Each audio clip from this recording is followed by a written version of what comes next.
Air conditioning, the love of my life. Uh-oh, that doesn't sound good. What's going on, Habs podcasters? We're getting into that soupy part of the summer when your air conditioning is going to be holding on for dear life. That's where our friends at Standard Heating and Air Conditioning come into play.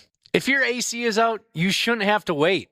Standard prioritizes homes without cooling, so they got your back. With over 70 trucks on the road, they're ready to make you comfortable fast.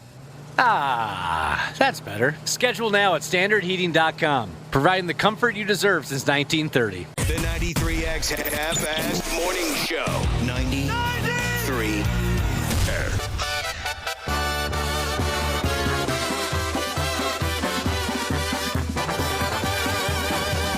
Tomorrow night we'll be out of sight, gonna drink responsibly. Nick and Josh will look hot as hell, along with Dana and Ashley. We'll get our party on, inhibition's gone, but we've got just one last plea. Let's be adults about this. You don't need an STD. Let's be adults about this. Don't wanna see a gross wee-wee. Let's be adults about this. Illegal drugs are a great big no. Let's be adults about this. From the Half-Assed Morning Show. I could use myself a live microphone. There it is. I'll be damned. You see, we can even go polka if we have to. Cubby has taken our post-Independence Day Booze Cruise theme song and made it into a polka hit, something you might hear on a Frankie Yankovic greatest hits record. Welcome to the program, Ski. I've made it clear once or twice that I am a fan of polka music. I like it. There's something about polka. It's always happy. That's exactly right. I think there's something about the vibe that makes a player feel good. I'm not really physically able to do so anymore, but years ago I could dance the polka with the best of them. I'd cut a sweat out there. Is that like a line dance type of thing? No. I can't picture a polka dance. Yeah, it's real easy. I know I've seen it at Nyes or something. A little bit of this way, a little bit of that way, and you're good to go. There's nothing too difficult about it. So I got a good vibe from that theme song, Josh. What's going on today? You got anything on your mind, son? Well, I hate to bring the mood down. I was sad to read that Bonnie Tyler passed away unexpectedly. Really? Most people know her from Total Eclipse of the Heart. And she died last night. Her family said she's been battling some sort of illness. The family wasn't too clear on what it was. She was in a coma, a medically induced coma. But they called it an unexpected death, and she dies at the age of 74. That's too bad. Yeah. I was going to guess she was a little older than 74. I haven't thought of Bonnie Tyler in years and years and years. Sure. I'm going to go ahead and say 83. Total Eclipse of the Heart became a huge hit. It's got to be 82 or 83. I'm going to stand by that. Probably, because she got a Grammy nomination for it in 84, so I'd imagine it probably came out the year before. Big dramatic tune. I think it was it not co-written by that dude that helped Meatloaf out with all those dramatic songs? What was that guy's name who wrote all those songs with Meatloaf? Oh, Dana, you probably know that one. Steinberg. Jim Steinman. There Steinman. It is. Yep. Is that correct? That's correct. Total Eclipse of the Heart was co-written by... Mm-hmm. Okay. And he was deciding who to give it to. I'm sorry? He was deciding which of those two artists to give that song to. Oh, he did? Yeah. And he went with Bonnie's Tyler. Yeah. She had a really raspy, gravelly delivery in her singing voice. I want to say there was something traumatic that happened to her, and this is just, like I said, I haven't thought about Bonnie Tyler in years, but so I could be incorrect about this, but I thought maybe something really traumatic happened, and the gravelly delivery was kind of like a happy accident, and it created this unique singing voice. I want to say that was Bonnie Tyler's story. I had a buddy who was a singer in a band, a local band. He was a good singer, but he smoked cigarettes on purpose to give him a little more grav. I mean, that was the only reason. He said I had no real interest other than I wanted to sound cooler. Absolutely. Plenty of guys and gals, I think, have taken that route. The Bonnie Tyler song that grabbed me as a kid was called It's a Heartache. Familiar or unfamiliar? I was reading about some of her big songs. I saw that one. I couldn't tell you what it sounded like. Oh, it's a heartache, nothing but a heartache. This and that and other things makes you lose your mind. Or that's not a direct quote. Well, that's a damn shame. Total Eclipse of the Heart. I can't help, of course, thinking about the Dan Band from old school. Oh, that was great. Anytime I hear that song, I'm always throwing an F word into it because of the Dan Band. How many? So good. How many friggin' years ago was that? 30 years ago they came out with Old School and that Dan Band gimmick with Total. It still cracks me up when I watch that scene. We had that dude in studio, I think, sometime around. We had the Dan Band. Right after the movie. Was it right after the movie? Because, I mean, they exploded after that. Because, that movie came out in 2003, right? Oh, I thought it was even further ago than. I'll take your word for it. And, yeah, it was shortly after that we had him on. He was great. I remember him being a lot of fun and as surprised as, he could be about how popular they got after that. But it was such a funny scene. It's a damned heartache. So there's that had to have been late 70s then, before she did the Eclipse of the Heart. Go fast, turn left, Jesus said. If you like polka, there's a local radio station out of New Prague called, it's 95.5. Have you guys heard of that? I think we talked about this recently. Oh, we did? About a radio station? Yeah. Well, it wasn't that long ago we did talk about polka. I don't recall the conversation about the radio show. Me neither. Sorry if somebody's already said. I don't remember that at all, but that, it's weird for people who have worked in radio for a while. I know very little about what happens in radio. So I appreciate the info there. Somebody at an event asks you a question, and you're like, I should probably know the answer to that. All right. Yeah, It's a Heartache, 1978, Bonnie Tyler. And you know what? I was just watching the video, a little bit of the video for that single. My God, she was gorgeous. Became a global smash hit in 1978. Yeah, that was the one that I remember when I was a kid. It grabbed me. Wolfpack Softball Jesus, he won tickets through 93X to see the Dan Band back in the day. That's cool. Oh, man. More people are texting in. KCHK, the radio station that plays polka. People are familiar with it. I'll give it a shot sometime if I have. Yeah, me too. I got to make a note, maybe on my way home. I do like polka music, and I love your new polka spin on our post-Independence Day Booze Cruise theme song. Just makes me feel good when I hear that kind of music, or especially when I see it live. Speaking of, something or another that might seem a little out of the ordinary, but it just gives you a good vibe, makes you feel good. Are you folks falling down and touching yourselves to power washing / cleaning videos? I am. I love them. Do you really? No, I don't watch those. Never saw it. Oh, I find them so satisfying. If you don't know what they are, basically the gist of it is a landscaper gets to just the most unruly project you've ever seen, and then they do a time lapse, like a 30-second time lapse of them trimming, mowing, clearing, and then they show the before and after of just how spotless it is after they get done. All right, and that makes you feel good inside? It does. It's just a little dopamine hit. I hear a lot about the dopamine these days. Power washing / cleaning videos are very popular online. Very satisfying to certain people. Instant gratification, this and that, like Dana just got done saying. I do like to power wash. You guys have power washers? Yeah. I don't, I've never sadly. piloted one of those things. Well, if you Oh, want it's one, fun. go to American Pressure or AmericanPressure.com, locally owned business out there in Robbinsdale. They got everything, whatever you need. I picked up one of those, and there's not a speck of dirt that can put up with it. I've also taken down hornets' nests with that thing. Oh, Fun. I've wanted to, Josh, but never been the pilot of a real power washer. I have a friend who almost lost a foot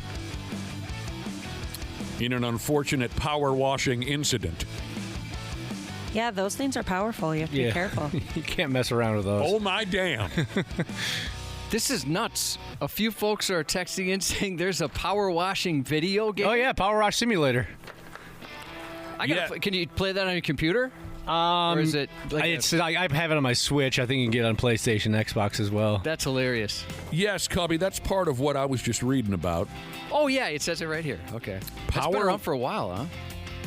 Power Wash. The game is called Power Wash Simulator. It was released 4 years ago, 4 years ago. It sold millions of copies.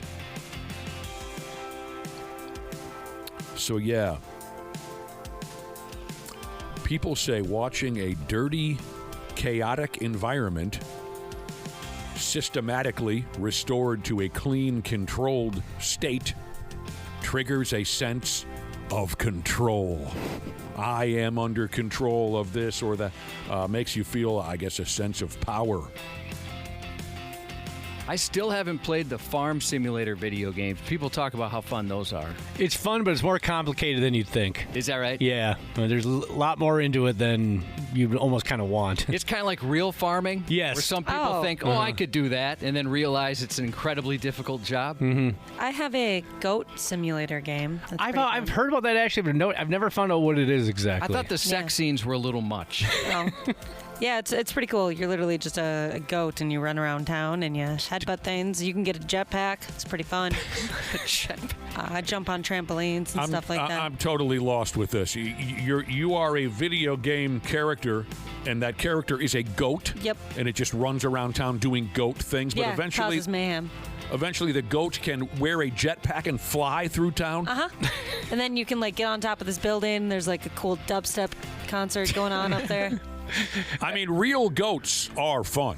Yes. I can imagine even what's the word they use in the business? A simulated goat? Oh, yeah. I can imagine a simulated goat could be it's a blast. Could be a few laughs as well. Do you guys know anyone who's rented goats to clear their property, a buckthorn or something like that? No, but that is super cool that you can do that. Years ago, my dad and my good pal, Big Al,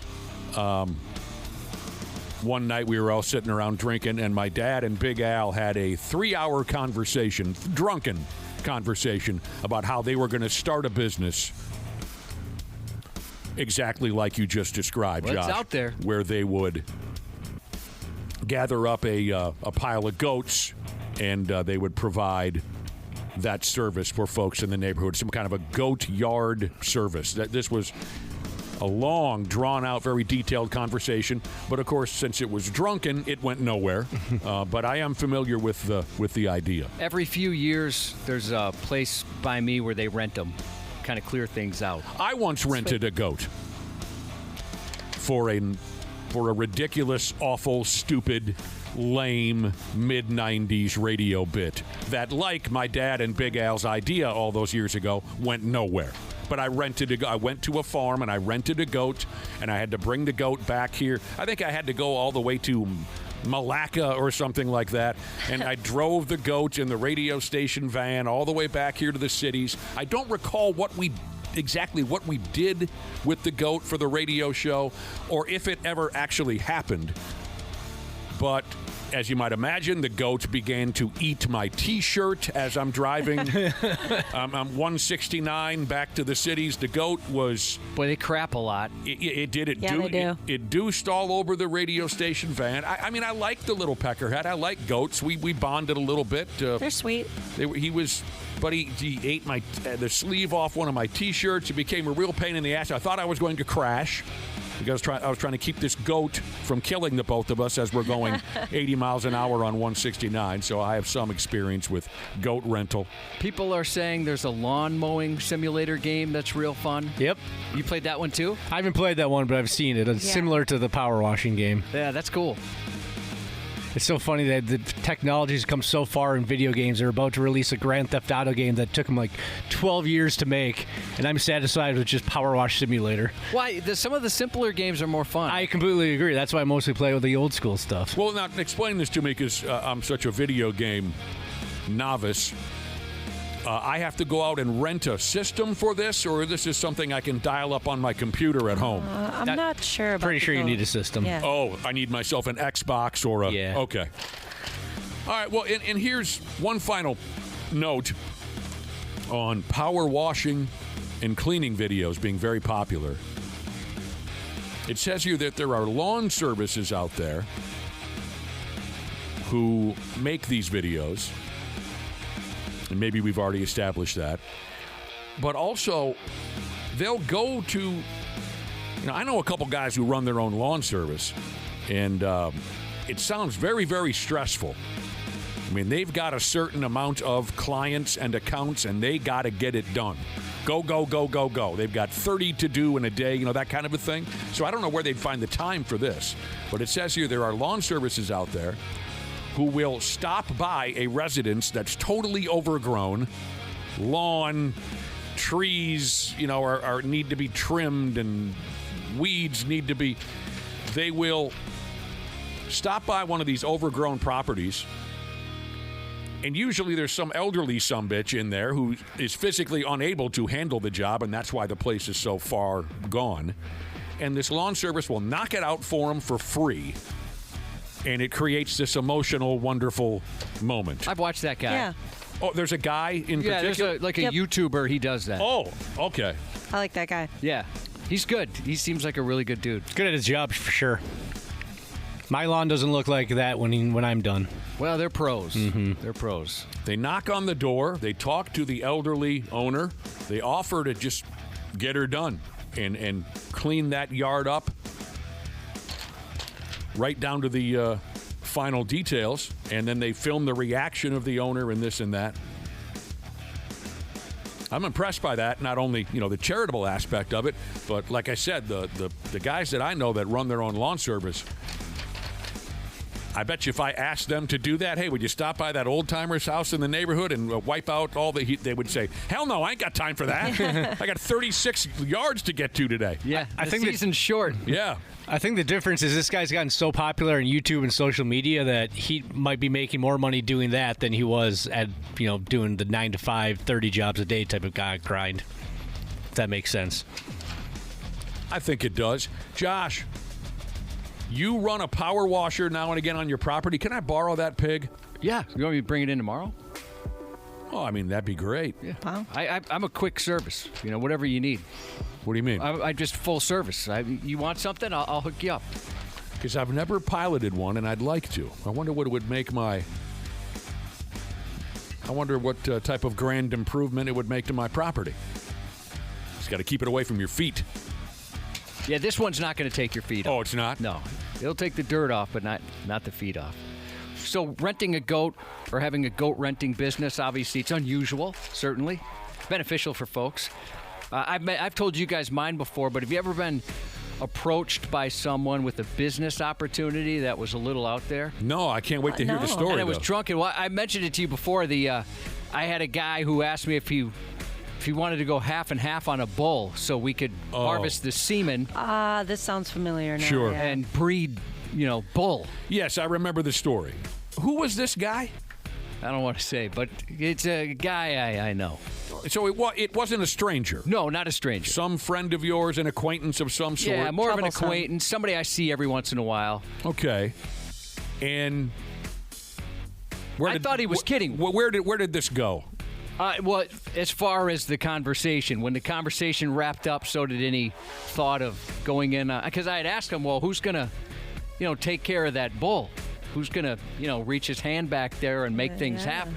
And we couldn't agree on that, so that pretty much settled it. So he had no experience really at all in the field either? He just thought the two of you, complete rookies, totally unfamiliar with the bull semen industry, would team up and make a few bucks. And by the way, this happened at we were at a children's festival. We both had our kids at a little kids festival. Delightful. And he brought up bull semen kind of out of nowhere. I don't know about you, but I don't want to deal with any type of semen and have it be my way of making a living.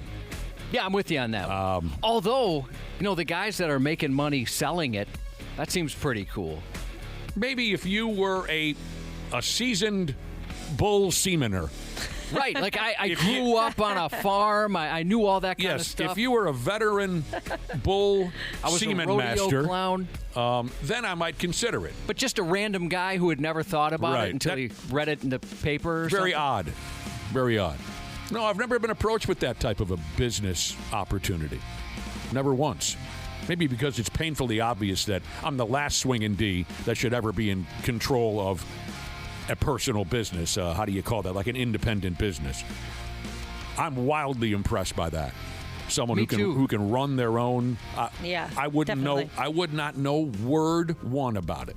No, like you said, you have friends that run their own businesses. I have friends that do it. And, there's certain things about the job they hate. But then, being the boss would be pretty cool. Sometimes. I'm not wired for that. There are certain decisions I can make, but once things like finances came into play, how much money's coming in and out, that's the type of arithmetic that I was not made for. My wife is more or less her own boss, more or less runs her own business. I couldn't hold her gig for 10 minutes. Don't understand it in the least bit. That's why I'm sitting here A lot of work. doing this. So there you effing go. I wonder if you're going to be a pressure washer guy after you use it. Well, I bet I will be, because it has always been a tool of interest for me. I've just never, kind of like you with the flamethrower. Well, no. I've used it now. Flamethrower's not a good example. That's not where I wanted to go with that.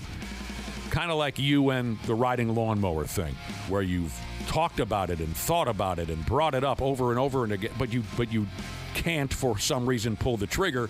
That's me and power washers. I wanted to be that guy, but just always punked out on making that purchase. Well, I could see why. I mean, it's one of those things where you use it once or twice, and then you don't need it for a long time if you're just a regular dude. And where do you put it? That would be problem number one for me. Where do I put it? Does it take up a lot of room? Not at all, no. Okay, well then I wouldn't know.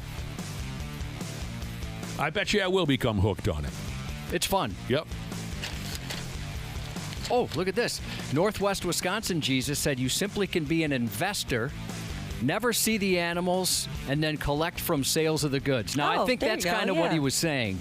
Well, sure, that's kind of what I was saying. If Josh was a 35, 40-year bull semener, and you approach me with that business opportunity, that would be the role I would hope to play. I'll just be the guy who might hand you a few bucks to keep the company going, but don't ask me to be in control of any of the details. I mean, I'd invite you guys to the harvest party. I'd imagine you probably have a party, right? No. You probably don't want to wear any of your new clothes. No, not at all. At Wear the, something white, Yeah, just in can't case. The bull semen harvest. Definitely going to be available that day. Now, you're saying definitely going to be available that day, but what I'm hearing is I have no interest in showing up. Yeah, you're probably right. Is that right? Yeah.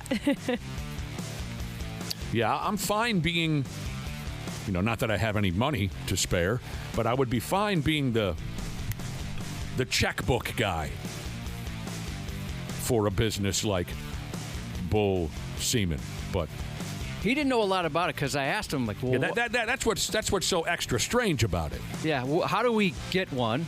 How do we care for one? And how much is this going to cost? And there was no answer to those questions. There you go. There's a few people who have texted in saying they know people in the semen industry. And a couple people make some big bucks. I'm sure they do. Here's a strange transition, but Shotgun Messiah Jesus texted in to say, speaking of semen, I read that Jenna Jameson is coming out of retirement and she's going to make some more porno movies. Was that a true story? Or are you just trying to be cute with... I thought maybe she had gotten into the crack rocks or something. And yeah, wasn't there She something did. about that? I thought it was all over for. And maybe he's just making a. No, making shock comeback. Huh? She's making a shock comeback, she says. Wow. Shot. Shock. Shock. Comeback. I know exactly what you're doing. You just read the first headline, which was a British publication, right?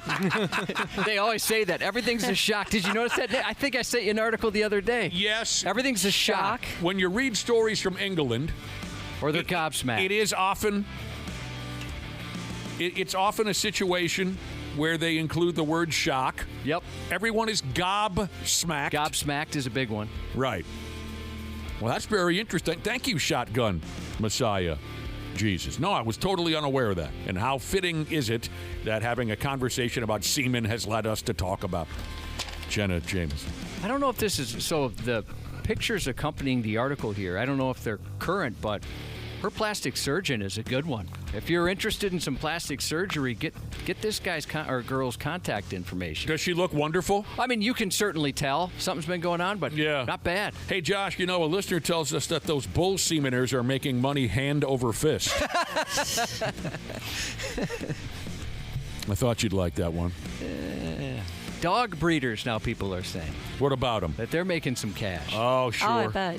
Yeah, we're always coming up with a new dog breed, right? Yeah, the combinations of various dogs. Our regular veterinarian friend, Dr. Andrea Johnston, she will not be making an appearance this week. I understand she's on vacation. But in past conversations, and I don't want to quote her, I don't want to misrepresent her, but I thought that she had said she's, as a veterinarian, not always crazy about breeders? The breeding craze. They get a bad rap Yeah. at times, yeah. That some mistakes are made in there. But I'm sure they are making piles and piles of money. Asian Cop Jesus said, boy, 93X listeners know an awful lot about animal jizz. Loads, even. They know loads about animal jizz. That's an English thing there, too, isn't it? Loads? Everything is loads. Yeah. Yeah. They're having loads of fun, this and that. That's how they do it over there in England. It's funny, you hear enough or read enough of those stories. Once Dana said that, I knew exactly where he got it. Very British. I'll be damned. Well, here we go with our Thursday broadcast. We're going to kick it in the ass here and see what the hell happens. We'll get to hear, hopefully later on, we'll get to hear the polka version of our Independence Day boat party song again. I really liked it. Our new sponsor has put together a commercial. We'll have to play that at some point this week. Hogbauer Automotive has been sponsoring this show for a stretch of time now. 3rd Avenue and Main Street. Go see the folks at Hogbauer. They've finally gathered up enough money to pay for an ad, to pay for a jingle here on the radio show. We'll get to hear that a little bit later for you folks who visit Hogbauer Automotive. So we got this and that to do. Stupid news will be coming up here in a few minutes on the Half-Assed Morning Show. Hey, it's Dana, Smart Club member of Standard Heating and Air Conditioning. When your AC isn't working, everything just feels off. That's why I trust Standard Heating. They're fast, reliable, and make it easy. So it's just one less thing to worry about. And if you've never tried them before, now's the time.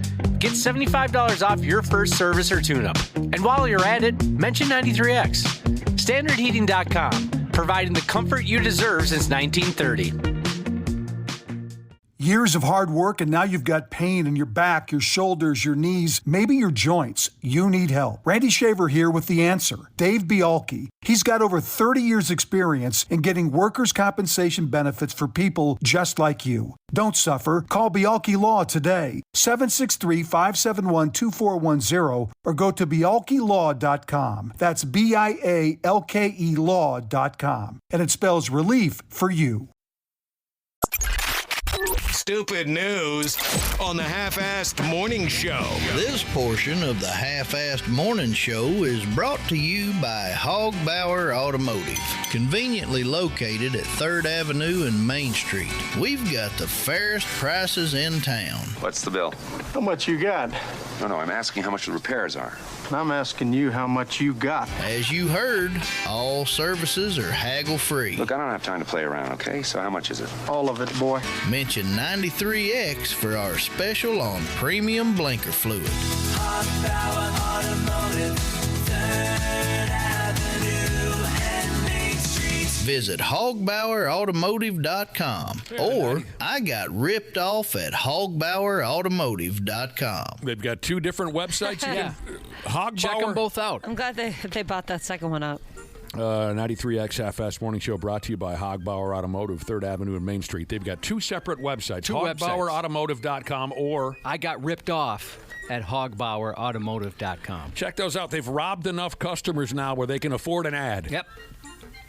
They've been in business for a while. They've been robbing folks for a long time. And keep in mind, that's wonderful. What a great ad they've put together. And keep in mind, the boys at Hogbauer, Tiny and Donnie and the whole works, they are running a $29.99 oil change special in July. They're calling it the Nick and Dana Friendship Special. That's wonderful of them to do. If you're not following that, they're calling it the Nick and Dana Friendship Special because I have informed Josh that if he doesn't finally nut up and buy himself a riding lawnmower by the end of summer, our friendship, legendary friendship, will be over. It will come to an end, and I will make Dana my new best friend. So I'm going to say to you what my son said to me when I canceled Netflix. You know how to hurt me. You got me where it counts. Well, I hope it's the motivation that you need. Your son said that to you when you did what? I canceled Netflix. Oh, my God. So dramatic. Terrific. I don't know how often we're going to rotate that Hogbauer ad, but we're happy for them that they're in the rotation now. Well, give them the business so they can rip you off and afford more ads. Right. Somehow earlier on this morning, also, we got to talking about, and it doesn't matter how, dog breeding. We got to talking about dog breeding. Here's a text message that came in. You can always get a hold of us, as you know, on our Luther Bloomington Kia text line, which is 651-989-9393. A question for you, Josh. It says, speaking of dogs and dog breeding, doesn't your mother have a wiener-pit? Is that... No, I don't even know what you're talking about. Folks are catching on to the bit now, Josh. A few text messages have come in to say LLMFAO. They've discovered that those websites that you mentioned, yep, hogbauerautomotive.com and I got ripped off by hogbauerautomotive.com, right? They both go to 93x.com. Oh, you got to be kidding me. We'll have to correct that. Yeah. That's a mistake. They're new to websites. All right, today's report. By damn, I have to admit something to you to start the stupid news. I don't have a damn clue what it means to play a card game by the name of Yu-Gi-Oh! And if you do know the answer, there's no need to explain it to me right now. How the game is played has nothing to do with where I'm going with this. Maybe save that for later if you do know how to play Yu-Gi-Oh! I will damn near guarantee, though, I think you're really going to like this story. Stupid news story number one. Right here. It says that a card shop, game shop type of a joint out there in Oregon, they were in the middle of hosting a Yu-Gi-Oh! Tournament. But they had to shut the whole works smooth down because of the terrible smell coming off the Yu-Gi-Oh! Players. That's the word. They got that UBO they're bringing in there. Is this okay?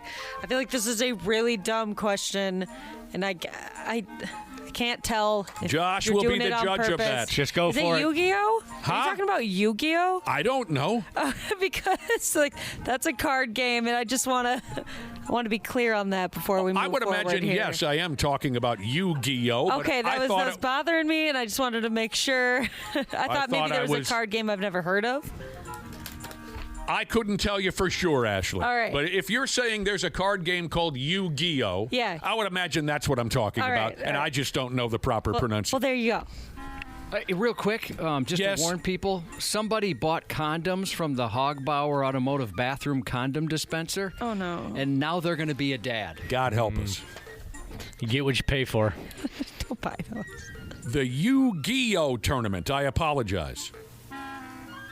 Word is the contestants, whatever you call them, in the Yu-Gi-Oh tournament, the folks who were playing the game had such an overwhelming smell of unmitigated ass and general body odor pouring off of them that the game shop owners just had to shut her down and throw everyone out onto the sidewalk. That's funny.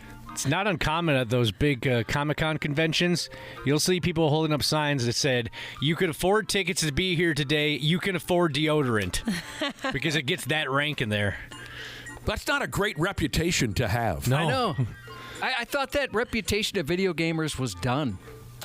I mean, I know there's later in the story it mentions another place that this happened, but is there, Dana and Ashley as video gamers, is there like a game that maybe you would just assume the person that plays that often reeks? Oh, I wasn't talking about video games at all. I was talking about the conventions where you go to play Yu-Gi-Oh, play Pokemon. Oh, a card convention. Wear like the costumes, the cosplaying. You're going to go meet the guy who was in Star Wars Rogue One, those types of conventions. Yeah, there's a video game for sure, Josh. Do you mind saying what it? is it? Don't want to insult people. I don't want to insult people. Who are the smelly gamers? I don't want to be mean. World of Warcraft. Yeah, World of Warcraft. I was thinking that just because of South Park.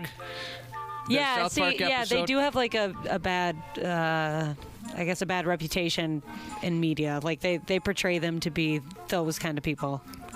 So it sounds to me like this game shop, card shop in Oregon, a joint called Kronos Games and Gifts, if that matters at all to you. They go ahead and host a Yu-Gi-Oh tournament once a week or something like that. But a big number of their regular customers have complained about how unwashed and disgusting the Yu-Gi-Oh tournament crowd is. So the card shop, game shop, has gone ahead and said to this Yu-Gi-Oh crowd, they said, look, we dig you. We dig you coming into our joint. We like the extra business. But we're going to put a lid on this until you folks wash up, for the love of Christ. Someone at the game shop also said that the Yu-Gi-Oh crowd has been, quote, mistreating the restrooms. What do you suppose that means? Are the Yu-Gi-Oh folks like pooping on the back of the toilet seat? What are you doing in there? You know how bad aim? You ever known someone who sits a little too far back on the toilet seat when they cut one? Oh, yeah. Somebody does that here all the time. It's a terrible thing. I don't get it. I don't understand. Just leaving it on the wall? You think you'd adjust. Well, no. On the seat. On the seat. The actual seat. They sit a little too far back on the seat when they cut one, and so they leave a stripe on the back of the seat. Yeah, there's somebody here that does that over and over. Maybe they don't look back, but you think they'd make an adjustment. You'd think you would look back after you were all done with your business to make sure you didn't leave hard evidence on the toilet seat. I'm not talking about someone who just blows diarrhea up against the wall. Those people, they're out there, but that's not what I'm talking about. I'm talking about... I don't know what the Yu-Gi-Oh crowd is doing, but the card shop says they also mistreat the restrooms. So Angry Bus Driver Jesus said there are stereotypes on Yu-Gi-Oh and Magic the Gathering players, or con nerds, quote unquote, he says, in general, that they don't wash all that well. He said those stereotypes are overplayed, but not always wrong, he said. I guess not always wrong if you consider what we're talking about right now. So the folks at a company called Konami, they must make card games and video games, I'm guessing. Mm-hmm. They have actually cut loose with official tournament rules, specifically mentioning filthy, unwashed players. They cut loose with this set of rules a few years ago. They wrote in the rule book that all persons attending a tournament, not just players, but all persons, must be, quote, clean and wear clean clothing or risk being penalized. I don't know what that means exactly, penalized, but I think we can guess that maybe you'd be eliminated from the tournament if you smell like poo. Wow. So Red Butcher Jesus says he's a big fan of Yu-Gi-Oh, and the tournaments smell like the worst BO ever. He said he thinks they weaponize it against other players. I was just going to say, is it a strategy? Not the real Jesus said when his son was younger, they were in Washington at a GameStop. His son was entered into a Pokemon tournament, and he lost because it smelled so bad they had to wait outside until it was his turn. The other challengers were about 18 to 26 years old. He said it was so gross. I mean, that's disgusting. It is. Why? What's What the are you problem? doing? What's the problem? They can't step away from these games long enough to take a shower? Now, some people are saying that they're like preteens and teenagers who maybe just are ignoring that. But I can tell you, I mean, like my son and his buddies, they are covered in cologne. It's like it's collectibles to them. I guess it's better than BO. I don't know. Yeah, it depends. Sometimes, yeah, depends. I guess it, yeah. It can be overwhelming. This is really odd to me that many people would have the same problem. Yeah. Any big crowd's going to have one or two stinky, unwashed people. Mm-hmm. But the fact that this specific crowd, this gamer crowd, that many of them would have that problem where they can't wash themselves properly. I tell you what, we're getting a lot of texts from people that say this is very common. I'll go along with it. Yeah, this was the first time I'd heard of it. So they've got issues. They're asking these gamers, show up with a clean ass or stay out, please. Well, shoot, that's happened here before, right? Where we've had a boss who had to talk to, for sure, one person, like, hey, you got to start putting deodorant on it. Oh, that's so embarrassing. And here's the thing, Josh. I'm glad you brought up, we've had one or two people we've been here for 30 years. So I guess it stands to reason you're going to run into one or two with, that deep of a track record. You're going to run into one or two people who are disgusting. That's kind of where I'm going with this. These one or two people, Josh, could stink out an entire room, just one of them, let alone having 35, 40 of them in a little game shop all at once. That must be unbelievable. Your eyes must water. I can't imagine. Because, I mean, guys that we've had in the building before, Tuna Foot comes to mind. There was a guy we called Tuna Foot because his feet were so rotten. He alone could ruin an entire room. I can't imagine 35 or 40 tuna feet altogether. And if you've ever been in the back room of those card shops, they're not very big and they're not ventilated. There's no windows. It's just kind of a square back room with a bunch of tables and folding chairs. So it's going to get rank in there quick. The only time I have is when I'm breaking in the middle of the night to steal Pokemon cards. Smart.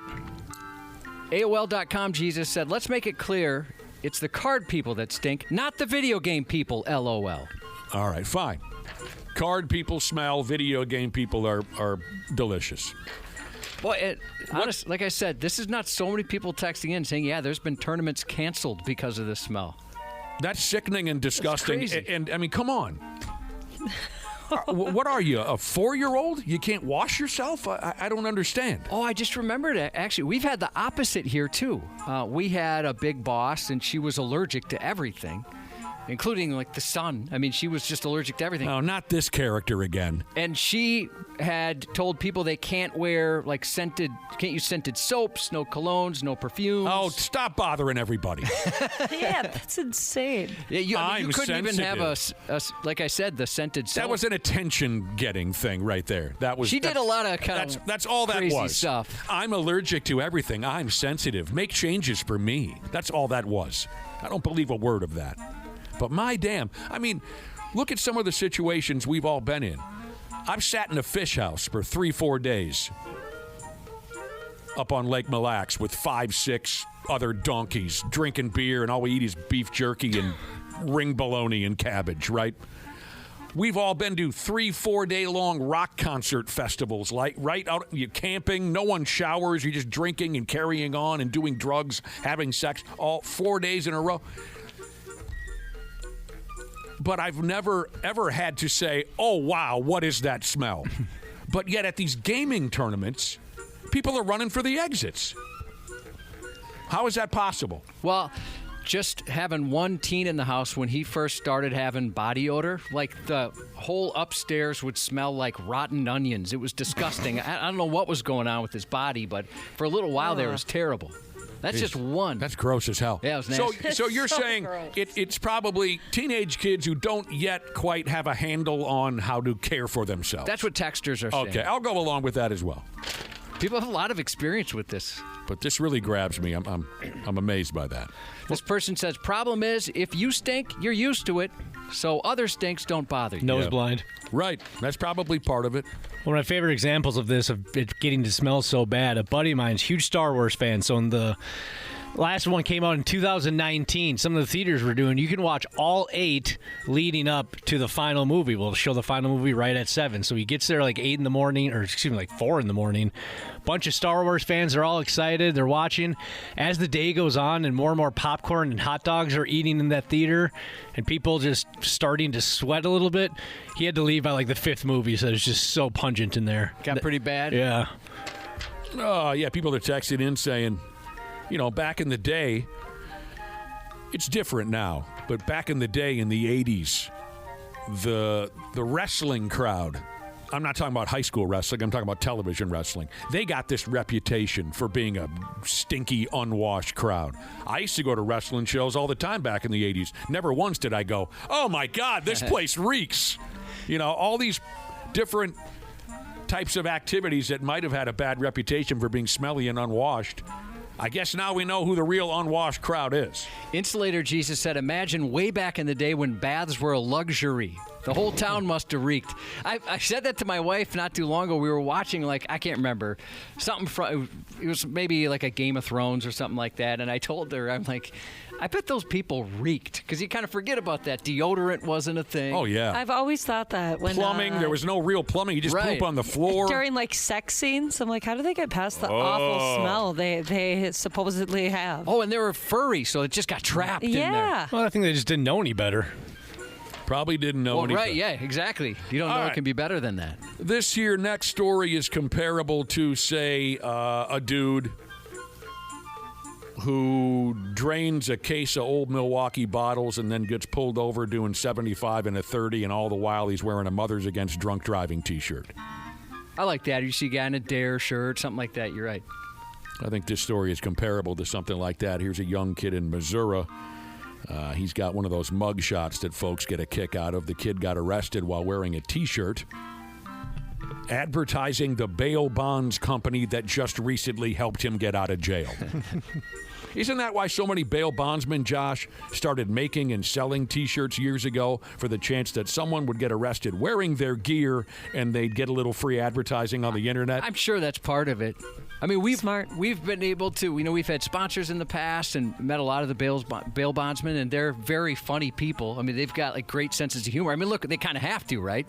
They're working in an industry where it's kind of a bummer at times. Right.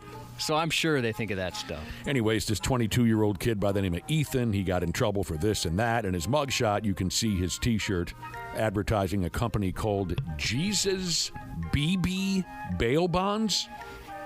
Jesus BB, interesting name. The Jesus BB folks gave Ethan that T-shirt the last time they bailed him out of the local jailhouse. So that's the whole gimmick right there. He's wearing his bail bonds T-shirt. He knows who to call. I love a good jailhouse story. I had to bail a guy out once. Actually, one of the stinky guys we were just talking about. Former coworker. Former coworker, stinky guy. Have you guys ever had to bail anyone? Your brother, Nick. Have you had to? You had plenty of opportunities. I never had to bail him. I had to pick him up a couple times, but I never. Yeah.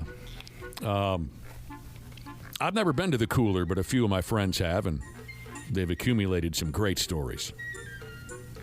Some that I enjoy include the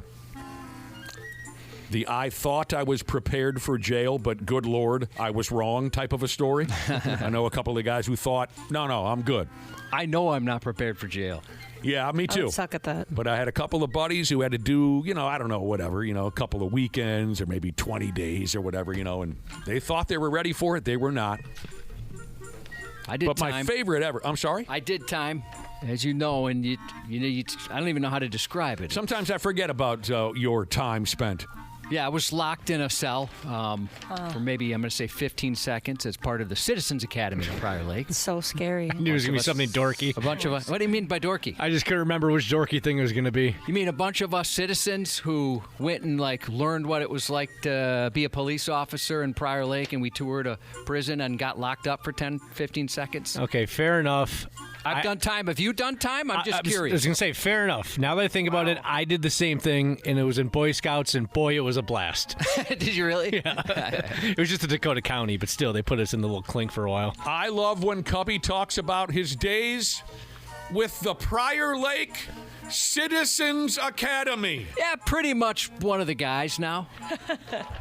I have the same rights as the police officers do. I can make an arrest if I need to. So one of my favorites, though, and bear with me, I know I've told this story quite a few times, but I just love it, and I'm always looking for someone new to tell it to. One of my old Wyzetta pals. I mean, this guy is a Ken doll. Blonde hair, good-looking sumbitch, suit and tie type of a peckerhead. But one night he got busted driving drunk. He was in Minnetonka, and he wasn't proud of himself, and he wasn't happy about the situation, but he said, to himself as he's sitting in the back of the police car. He said, they'll throw me into the cooler here in Minnetonka, Plymouth, whatever. I'll spend the night. I'll get past this. And he said he'll never forget the cop was on the CB, jaw-jacking back and forth about hauling my Ken doll friend into jail. And he said the look on the cop's face changed a little bit. And the cop got off the CB and said, well, Ken, I got some bad news for you. I got to take you downtown. And Ken doll said, wait a minute, what? And he said, yeah, sorry, dude, we got nowhere to put you. I got to take you downtown. Oh, boy. Hennepin County Jail? And that changed Ken's outlook on things. And he thought, oh, Jesus balls. And he's wearing this fancy suit. He was at some kind of a company party. Oh, no. And he said they threw him into that general holding cell with 20 other cats. And he said it was bad. He was a target. And they teed off on him as best they could. He said one of his favorite memories of the experience was he sat down and just stared at his shoes, hoping that somehow he would go unnoticed. Well, that didn't happen. He said a lot of the guys that were in the holding cell were familiar with each other because they'd been in there a number of times. And they were trading stories as to how they got in there that evening. So one of them's like, hey, man, what are you doing in here again? And the guy's like, yeah, I came home and my wife was with some other guy. I had to stab a mother effer. Stabbed him. And they're like, oh, no, dude, yeah. Yeah, shoot. I stabbed him. Did the right thing, though. Well, what about you over there, Joey? And Joey's like, yeah, I choked this sumbitch out. One of his eyes popped out. I was high on crack. I choked a guy out. And they were like, yeah, it happens. And they said, hey, white boy, what are you in for? And Ken says, well, I got a DWI. And they said, what are you, crazy or something? DWI, what are you trying to kill somebody? And he wanted to say something out loud, like maybe he might say, well, what the hell are you talking about? This guy just choked somebody in an eye. This guy stabbed, but he didn't say anything. He's still covered in another person's blood. Yeah, but they said, what are you, nuts? You're an idiot. Drunk driving. So anyway, he said they all did everything they could, threatening him, making it as uncomfortable as possible. And he was terrified. Fast forward a couple of hours, his name gets called. Ken doll, you're out. The what do you call this thing, Josh? The door rolls open for him to leave, and the lead guy in the holding cell, the guy that had been torturing him the worst, threatening to kill him and this and that, the lead guy says, hey, man. And Ken doll turns back, and he says, you're one cold-blooded mother effer. You never cracked once, man. I got respect for that. You could come by anytime. Yeah. He said, hey, man, good luck to you. Have a good night. Take care of yourself. You're a cold-blooded sumbitch. He gutted it out. Do you remember? I wish I could give credit to the person that said this, but somebody texted in and said what my role might be in prison. It was 2 words. I didn't catch that. What he said my role would be in prison if I was a prisoner. Cuck king? No. Pocket holder. Oh, definitely. Yeah. What do you mean, definitely? Sorry. That was so mean. Oh. But yes, you're probably right.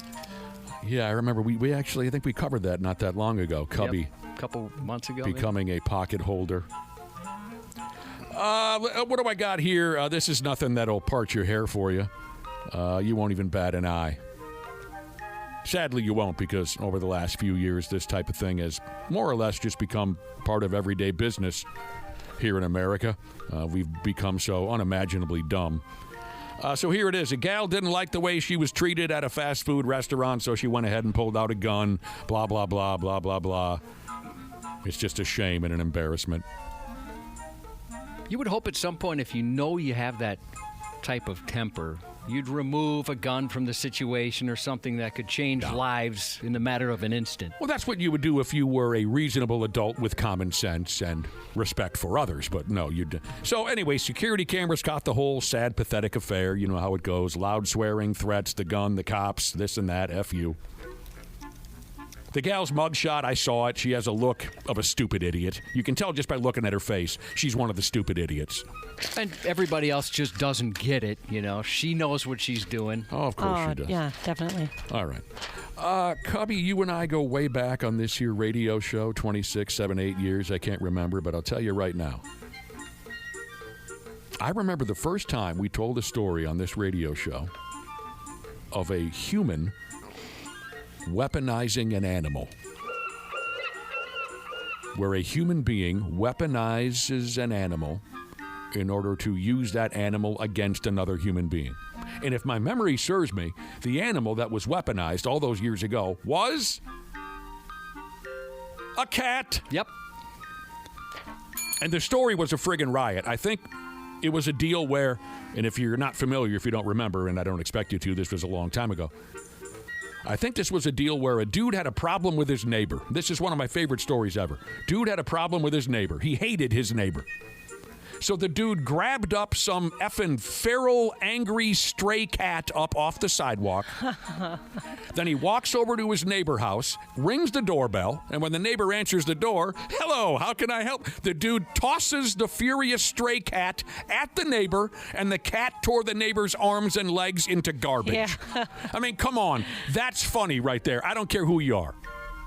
Not too long ago, there was somebody weaponized a tarantula. Various animals have been weaponized. And you know, the entire time the cat wants to say, "Hey, don't be mad at me. I'm just doing what a stray cat does. And why the hell was I forced to be a part of this anyway?" Yeah, they don't want to be involved in that. Here's a sorry sumbitch in Oregon. For whatever reason, we're all over Oregon lately here in the Stupid News Report. I find that interesting. Somehow,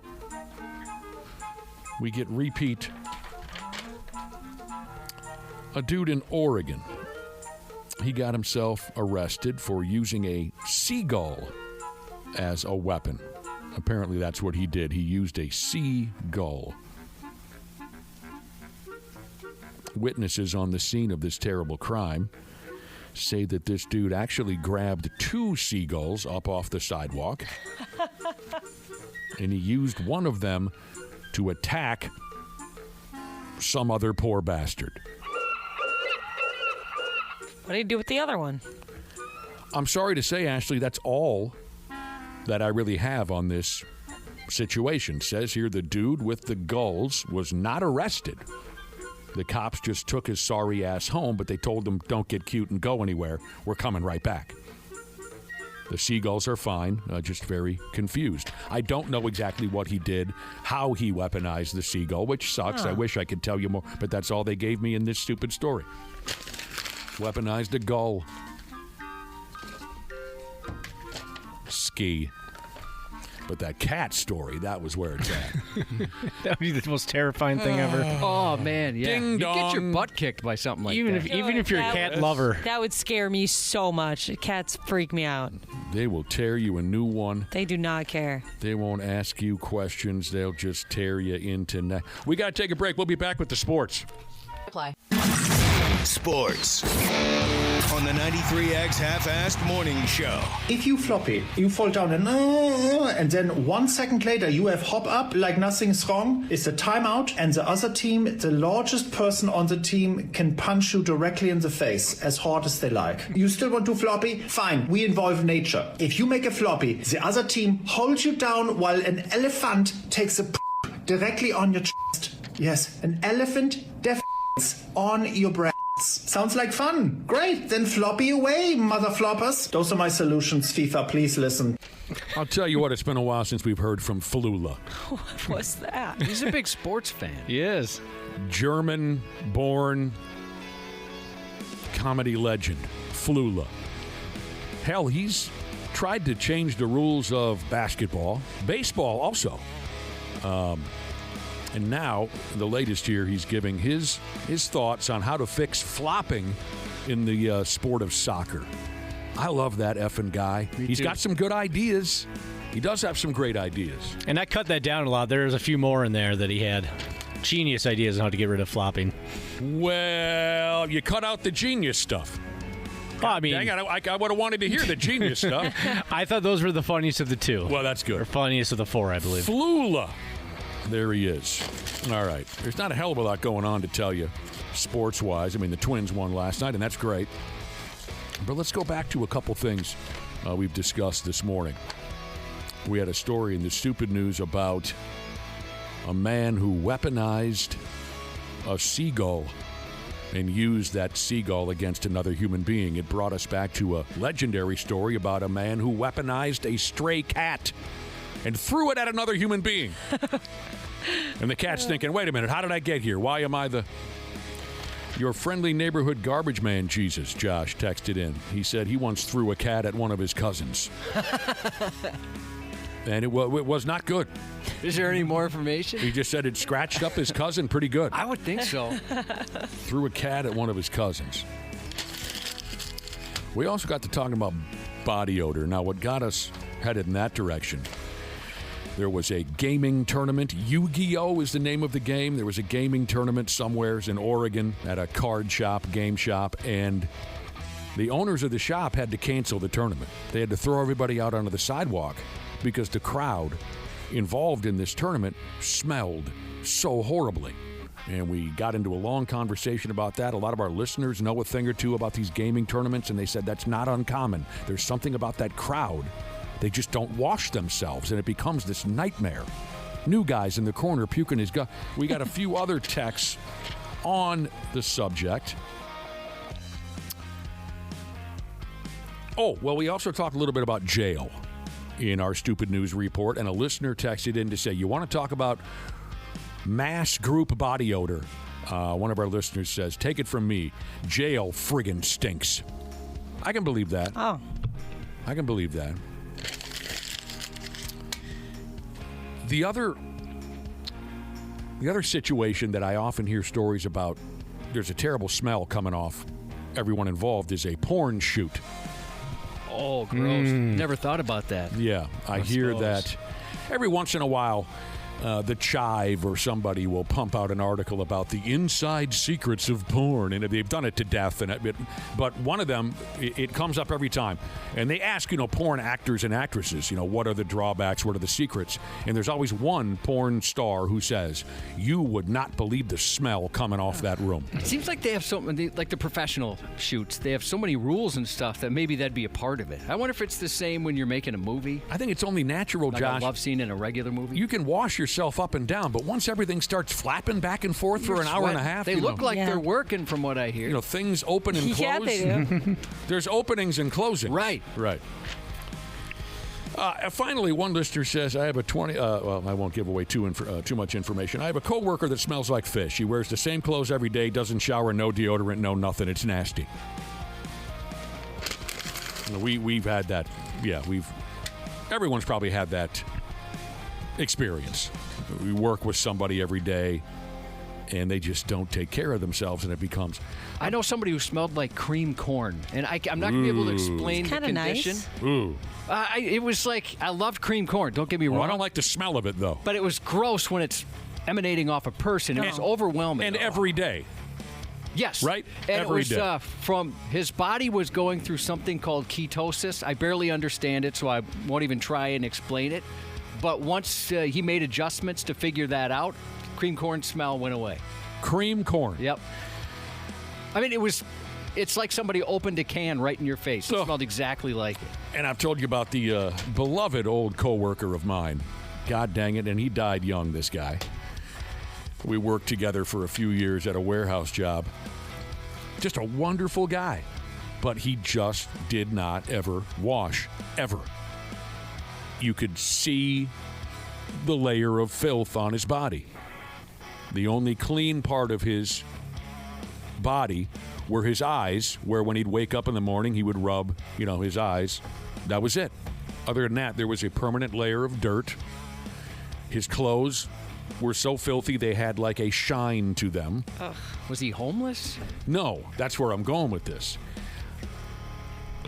I loved the guy. He was such a great guy. Eventually, the apartment complex that he lived in, his neighbors were so overwhelmed that they sent the cops after him, and they had to delouse him. Boy.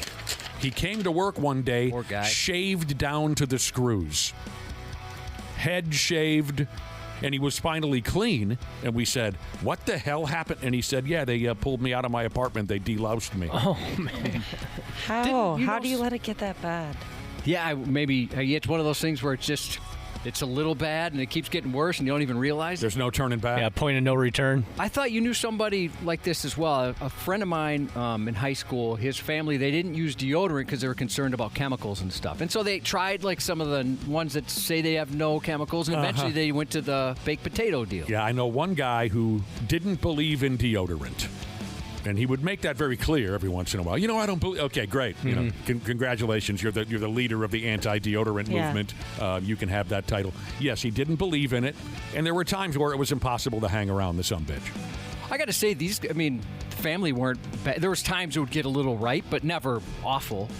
Never. But that's the first I'd ever heard of that, where somebody doesn't use deodorant. I never knew there was chemicals in it. I never even thought about it.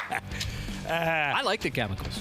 I also, I'm a chemicals guy. Me too. Yep. I like what they do to me inside and out. Again, we'll cover some more jock sniffing a little bit later on. Randy Shaver's got the day off, but Brad Ryder will join us in a half hour. Till then, swing back for Josh's news report. Hey, it's Dana, Smart Club member of Standard Heating and Air Conditioning. When your AC isn't working, everything just feels off. That's why I trust Standard Heating. They're fast, reliable, and make it easy. So it's just one less thing to worry about. And if you've never tried them before, now's the time. Get $75 off your first service or tune-up. And while you're at it, mention 93X. StandardHeating.com, providing the comfort you deserve since 1930.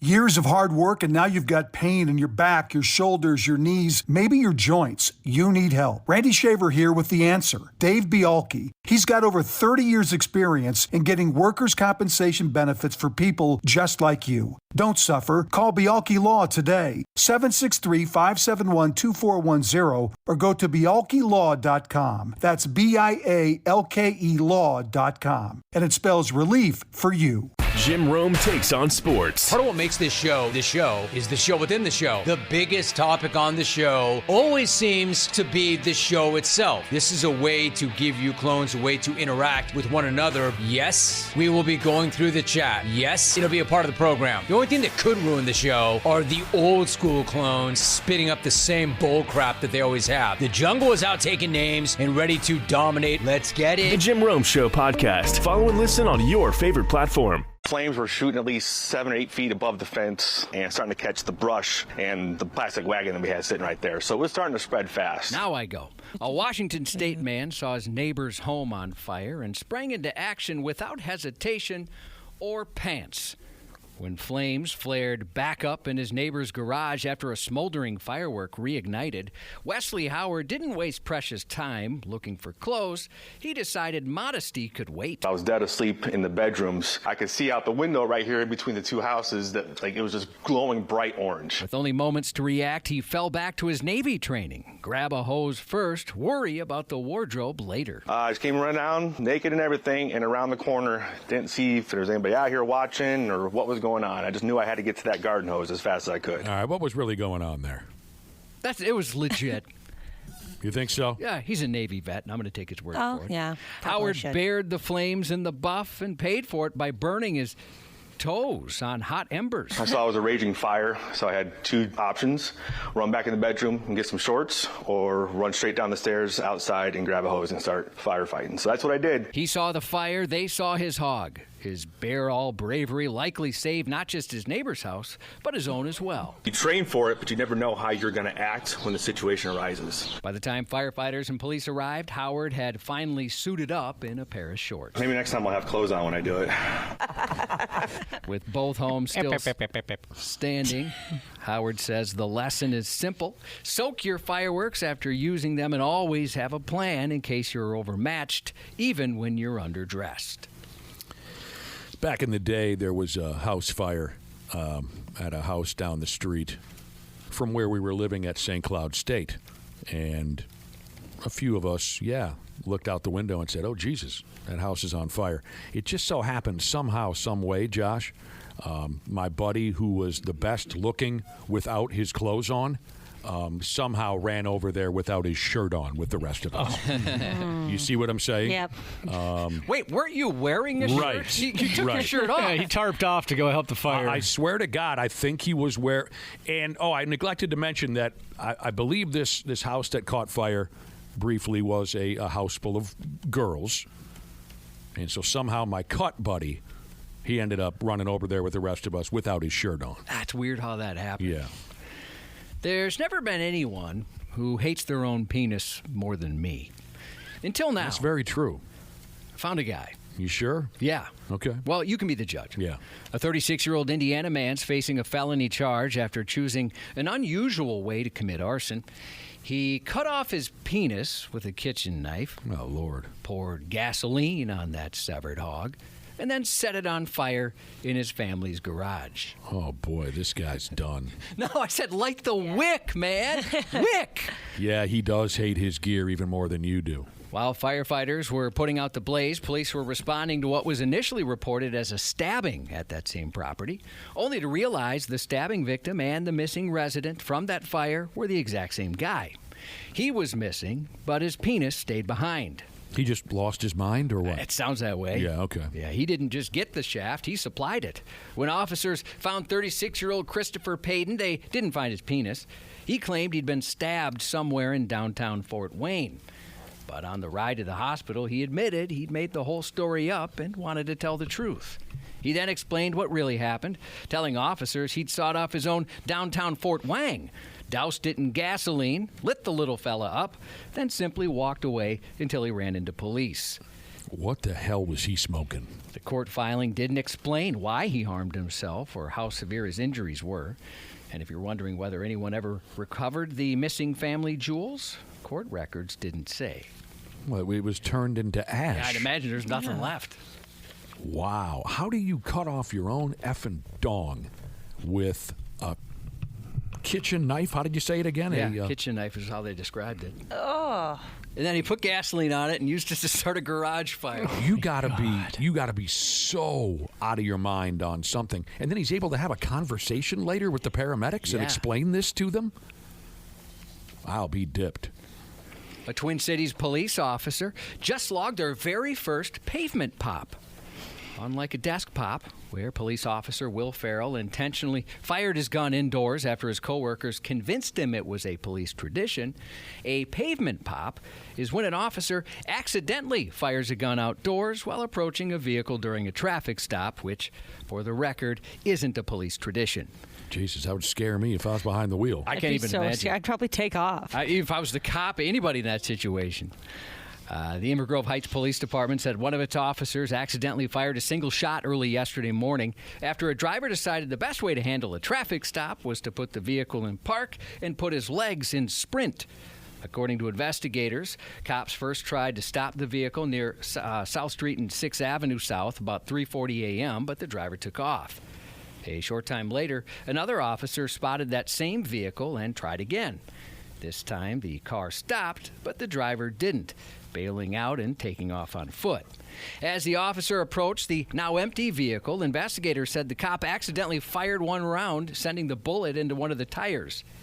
Authorities say the shot was not directed at anyone, and no one was in or near the vehicle.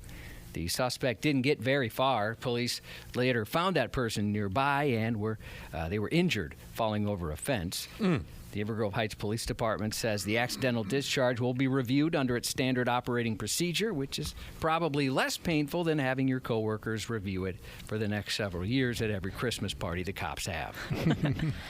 Sucks. Oh, that sucks. That's too bad. Where'd that bullet end up? Tire. Oh, it went into a tire? Yeah. You know, it's an unusual arrest when an officer expecting a foot pursuit narrowly avoids a surprise foot to the face. But that's what happens when the perp knows kung fu. Such a cool video. Yeah, you can see this on 93x.com, or you can go to hogbauerautomotive.com and see this. True story. Wild footage shows a Virginia Beach police officer nearly getting his head kicked off by a martial artist's impressive move before returning the favor with a shoreline sweep. 33-year-old Timothy Wagert was being chased by cops about 2:30 a.m. July 5th when a scene straight out of an action movie unfolded. At least 4 cops were in pursuit. A martial artist and former master instructor at Up Level Martial Arts in Charlottesville, Virginia, Wagert was being chased across the sand before he unveiled his signature spinning surprise, and it was impressive. As one officer closed in, the Karate King attempted a spinning back kick to the officer's head. But the cop ducked it by inches, avoiding what easily could have been a knockout or possibly a decapitation. It was an impressive kick, huh? Yeah. The cop then tackled Wagert, and his fellow officers immediately piled on, cuffing the karate clown before he could break out another striking technique. Turns out a spinning back kick isn't a lot of help against 4 cops, as a black belt doesn't count for much against a blue uniformed dog pile. Wagert was arrested and charged with felony assault of a law enforcement officer, along with other misdemeanor counts, including disorderly conduct. You guys get a chance? I know, Ashley, you saw it. You posted it. Yeah, it's a great video. Yeah, great video. I'll have to check that out. You'll love it. Some bitch, he finally had a chance to use his signature move, but he missed. The cop was too fast. I want to go over to that 93x.com or hogbauerautomotive.com. Or I got ripped off at Hogbauer Automotive. All of them will take you there. Some sad news. We discussed this briefly earlier this morning, but Bonnie Tyler, the powerhouse vocalist behind Total Eclipse of the Heart and a 3-time Grammy nominee, died yesterday, surprisingly, her family said. She was 74. Tyler's death comes after she underwent emergency surgery and was hospitalized in Portugal. Doctors reportedly placed her in a medically induced coma as part of her treatment. The Welsh singer first broke through in 1977 with her debut album, The World Starts Tonight, before It's a Heartache became an international hit. She reached global superstardom in the 1980s with classics including Total Eclipse of the Heart and Holding Out for a Hero. Total Eclipse of the Heart earned Tyler her first Grammy nomination in 1984. I had forgotten about Holding Smooth Out for a Hero. I need a hero in the middle of the night type of a thing. That was another huge hit. Yep. She was a pretty lady with a lot of talent. Definitely. Yeah. It's a Heartache. My favorite of those that you mentioned. Okay, Josh, I watched a video of the karate master who attempted to kick a cop's head smooth off of his shoulders. You know what it reminded me of? It reminded me of that classic fight scene from Roadhouse. Roadhouse. I effed guys like you in prison. That great scene between Patrick Swayze and the other guy. I actually watched a documentary recently, at least a brief portion of a documentary about Patrick Swayze's life, and they interviewed the dude that he had that karate fight with, the actor who he had that karate fight with in the movie. And a lot of the contact that you see in that scene is legit. That's impressive. I didn't know that. That they really did kick the piss out of each other, and Patrick Swayze came out of it with a couple of broken ribs and this and that, but they wanted it to be as authentic as possible. When I originally watched that scene, I didn't think much of it, but now that I've learned more about it, it's pretty impressive stuff. I got to watch that documentary. I hadn't heard of it. I don't think it's... What? You can skip it? No.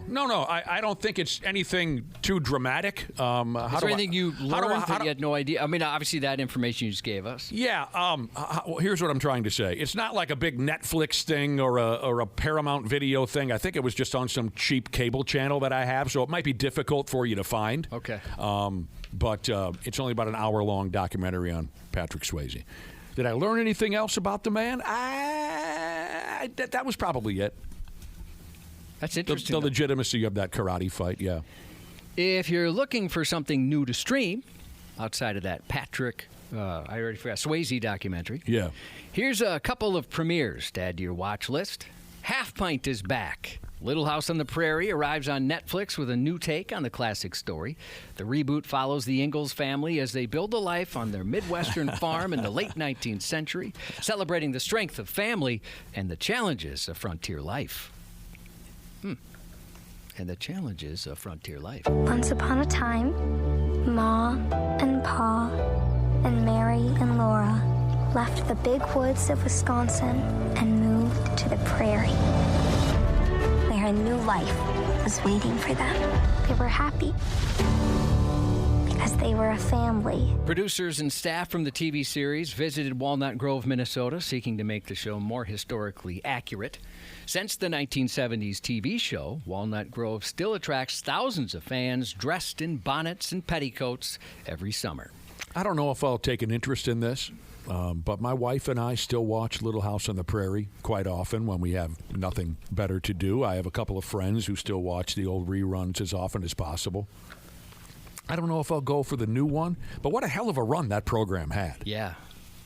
Like we were talking about it yesterday, I would run home from school to watch that. And that theme, did they stick with the original theme song? That was such a great theme song. I don't know. I hope so. I agree. I loved it. Hopefully tonight I can watch at least one of the episodes. Were you like me and my wife and our friends? Didn't you hate Carrie? Oh, Carrie, wait, no.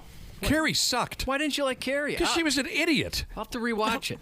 She was little. She was annoying. She was always whining and bitching and getting in the way of what Laura and Mary wanted to do with their day. Carrie sucked. She was totally unnecessary. I do notice the whining more as I get older and rewatch some stuff when I was a kid. Like Luke Skywalker, I don't remember him being whiny when I watched it as a young person, but I watch it now and I think, how did anybody put up with that guy? I know. That was so disheartening to find out just how annoying he was when I grew up. Text us, 651-989-9393. You old Little House on the Prairie fans. Didn't you hate Carrie? When I watch old episodes, all Carrie has to do is talk, and I find myself shouting at the television. I say, oh, shut up, Carrie. I'm going to check our, what do you call it, our text machine.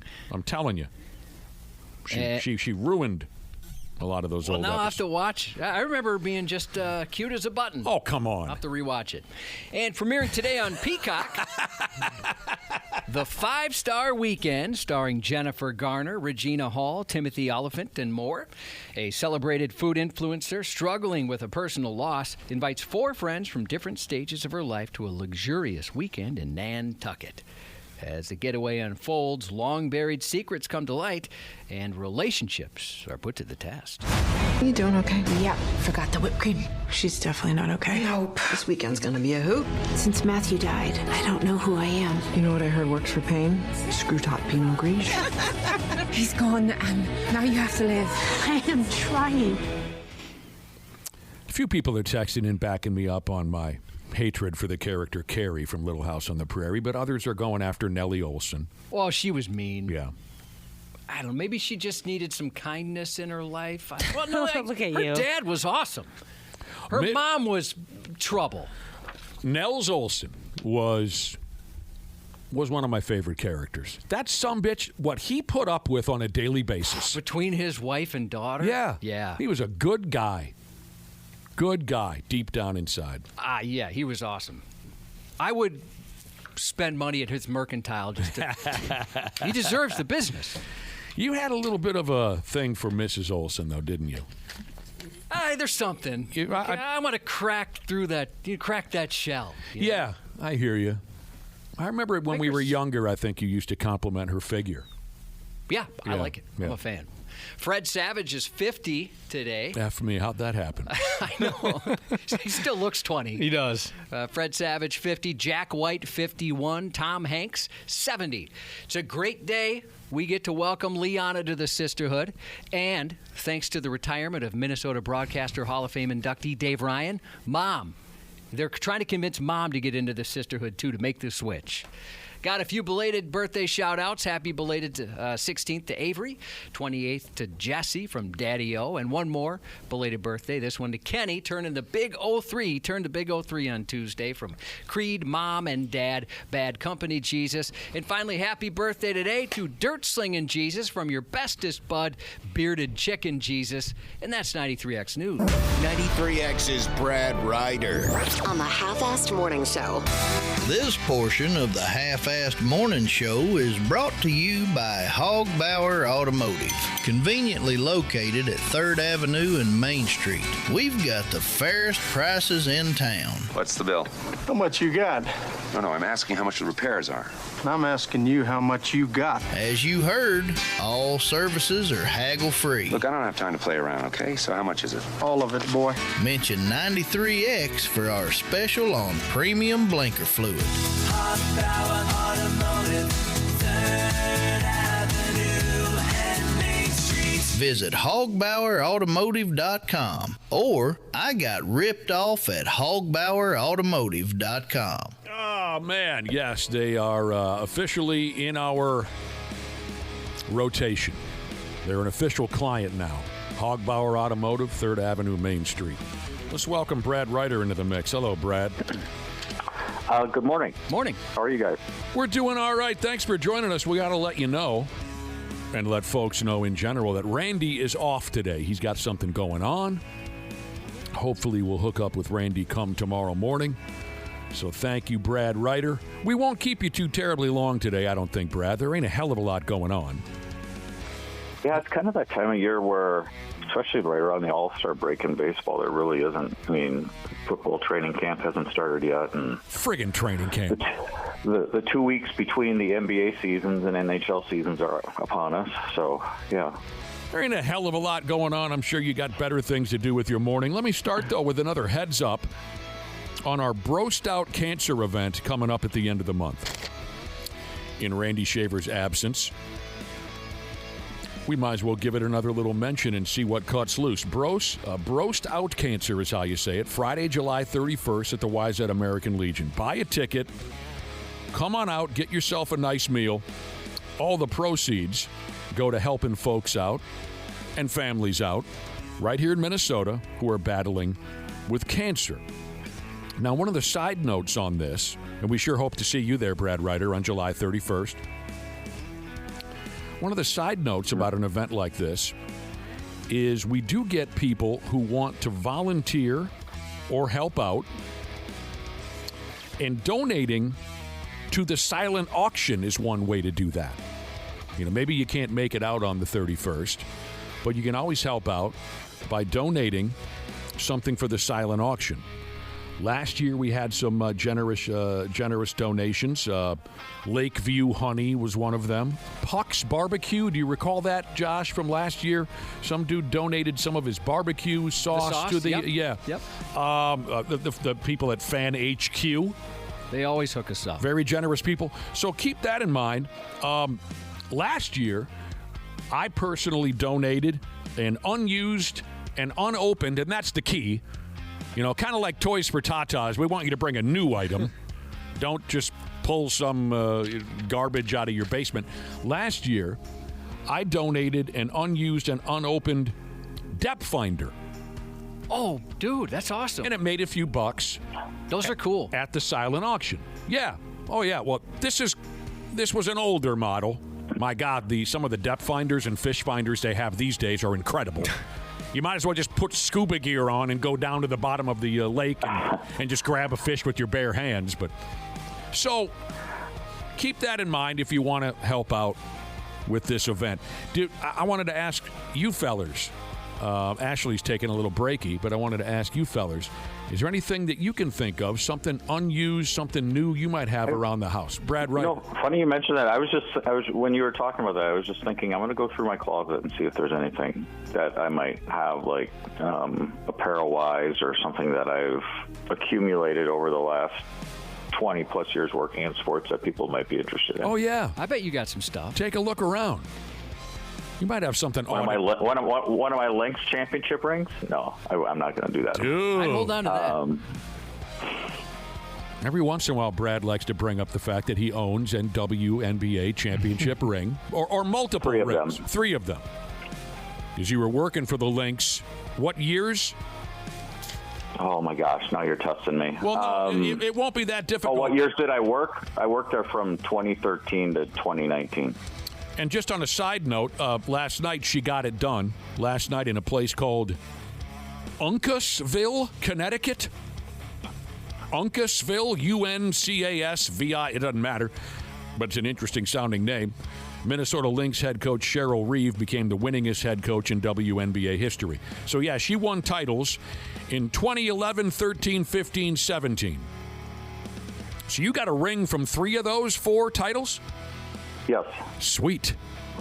Baudette Fishing Guide Jesus, Nick, he has over $12,000 of electronics in his boat. Oh, I can only imagine. Yeah, he's a fishing guide. I can only imagine. I bet it's unbelievable to watch all of that work, too, if you're on board with Baudette Fishing Guide Jesus. That stuff has come so far. I'd love to see it. I mean, the last time I was on a boat with one of those was probably 20 years ago. I can't even imagine how far the technology is. Oh, dude. I mean, is it just cameras at this point? Yeah, underwater camera. I mean, have Baudette Fishing Guide Jesus explain it to you sometime. You'll Josh, with your interest in technology, you will probably become a fishing guide. Can I use it in the bathtub? I have no way to use it otherwise. At the neighborhood pool? Yeah, just go to the pool. So congratulations to Cheryl Reeve. The record was previously held by a former Connecticut Sun and Washington Mystics coach by the name of Mike Thibault. Do you know Brad Ryder? You used to work in the W. That name sounds familiar. I'm not real familiar with him, though. Cheryl Reeve is now she has been, I think, for a while, the longest continuously tenured coach in WNBA history. The Lynx hired her in 2010. So now she's the all-time career regular season record holder for wins. And this is, I believe this is Connecticut's, not that a lot of people necessarily follow this. They're moving to Houston. This is their last year in Connecticut. Oh, really? Oh, wow. Weren't they one of the original teams? Yeah, Houston was. Well, Connecticut was too. Yeah, Houston used to have a team, and now they're going to be moving to Houston after this year. Nothing survives in Connecticut. The Hartford Whalers couldn't make it. The Connecticut Sun couldn't. Hey, the WWE headquarters are still there. Oh, wait, no, they just moved to New York recently. I lied. Nothing can survive in Connecticut. I guess not. So, again, back to the Bro Stout Cancer event Friday, July 31st at the American Legion. See if you got something around the house that could be used in this silent auction, because every friggin' dime matters. It doesn't have to be anything that's going to, blow the doors off the joint. I mean, we just ask that it's, new. Hell, I'm kind of a hoarder, though. Everything that I would look at and think, I'm like, yeah, that would be cool. No, I want to hang on to that. Yeah. But I'll find something. I'm the opposite. Actually, we're going to give away a backup Terry T-shirt, or I should say sleeveless T-shirt on the boat tomorrow night. I bought one for Nick, and for whatever reason, it was 3 times the size it should have been. That's almost always how it happens. You try to buy a T-shirt for yourself or somebody else, but you have no idea how extra large means something completely different at one company compared to the other. It really does. It's like a friggin' bath towel, this T-shirt that says, back up, Terry. So if you are you wear an extra large that really is about a 3X, then we've got one of those for you on the boat. There you go. All right, so go to 93x.com, go to the calendar section, and then you can click on Station Events to learn more about our Bro Stout Cancer event, possibly even submitting a silent auction donation. It's 5:30 to 8 p.m. on the 31st. $20 gets you the broasted chicken, baked potato, coleslaw, dinner roll. We'll have giveaways, a 50-50 split the pot raffle, silent auction. It ought to be. What do you think my Clara City American Legion baseball uniform top from 1986 would get? I'll tell you what, Brad Ryder. Every penny counts. Every penny counts. Your old high school baseball jersey, you're saying? Yeah. From Clara City in 1986. I would probably be the only one who would bid on it. I wouldn't mind bidding on it. But you never know, Brad Ryder. You don't. Oh, man. Speaking of your old Clara City days, Brad, growing up on the farm ski, Josh was just telling us tonight is the night where you can find the new Little House on the Prairie. The reboot, or whatever you call it in the industry, of Little House on the Prairie begins tonight. Were you a fan of that program? Yeah, I liked watching it. I have no knowledge of this new show whatsoever. Well, neither do we. Is it on? It's on Netflix. Okay. It's debuts today. Oh, that kind of knowledge. Yeah, okay. Josh knows what channel it's on, but other than that, we don't really know where they're going with this. If they're going to pretty much mirror exactly what the old. It's supposed to follow the books. Oh. Okay. So I can't even. I know I read which one specifically, but it's going to start with one of them. With Mary and Laura and Charles and Caroline and Albert and Carrie, and then you got the Garveys, right? Played by Merlin Olsen, and you got Merlin Olsen, Mr. Edwards. He was great. And the Olsen family, Nels and Mrs. Are they going to keep it pretty G-rated, or are they going to spice this up a little bit? Well, you want to see some skin or something? Well, drama and stuff like that. You want some of that early 1900s banging. You see, like we said yesterday, we covered this yesterday, and I made the mistake of asking, well, are they going to make this kind of a darker version of Little House? But then it dawned on me, there really weren't any shows during the original run of Little House on the Prairie. There weren't many shows darker than that program. It could get dark for sure. People died every episode. Yeah. People were mangled or burned to death every episode in the old Little House on the Prairie. By the way, one of our listeners, Brad Ryder, texted in to say their favorite character from the old Little House on the Prairie was Joe Ingalls. I get the reference. I think you got that. What the hell is this? He was awful tall for people back then. He was. I mean, really stood out. He was. Oh, my damn. I mean, at what, 6'8"? He's a monster. Yeah. Some people are texting in their possible donations to our silent auction. An autographed Jessica Drake poster. She's a porn star. Oh, okay. I think we'll probably keep that out of the mix, but we appreciate the thought anyway, Banker Jesus, with your autographed Jessica Drake poster. Yeah, Little House starts tonight. Going back to the old days down there in Walnut Grove. Twins won again last night, which means another series victory for that ball club. The new guy, Cubby. They called the new guy up from AAA, don't you know? A kid by the name of Alan Roden. And he ended up with the dramatic game-winning RBI single in the ninth inning. She was a walk-off. The Twins beat Cleveland 6-5. You didn't read the disclaimer, though, before we start praising him. No, I kind of figured I was wearing that out. Okay. Do you think I need the disclaimer, Josh, or do folks get the idea already? I think people get the idea, but there's some that might appreciate hearing it. The Twins suck. Their owners totally suck. They should sell the team. They're awful people. Beer costs too much.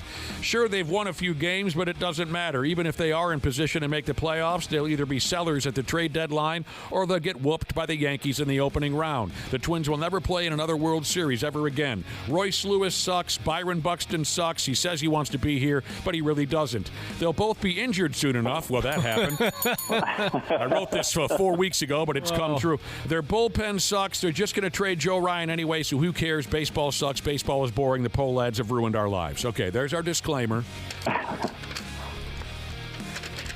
By the way, if you watched last night's Twins game, and I'm guessing I was the only one. Yes. No, I watched too. I watched a fair amount. Okay. They did the analyst-only broadcast where they don't call the game with a lead announcer and all the traditional baseball stuff. They just had Trevor Plouffe, Justin Morneau, Glenn Perkins, and God help us, who was the other one? Was it Denard? Denard Span. Just kind of doing the, how everyone's trying to mimic inside the NBA, where you just get four characters just joking back and forth. Everyone's trying to mimic what the Manning brothers do for Monday Night Football.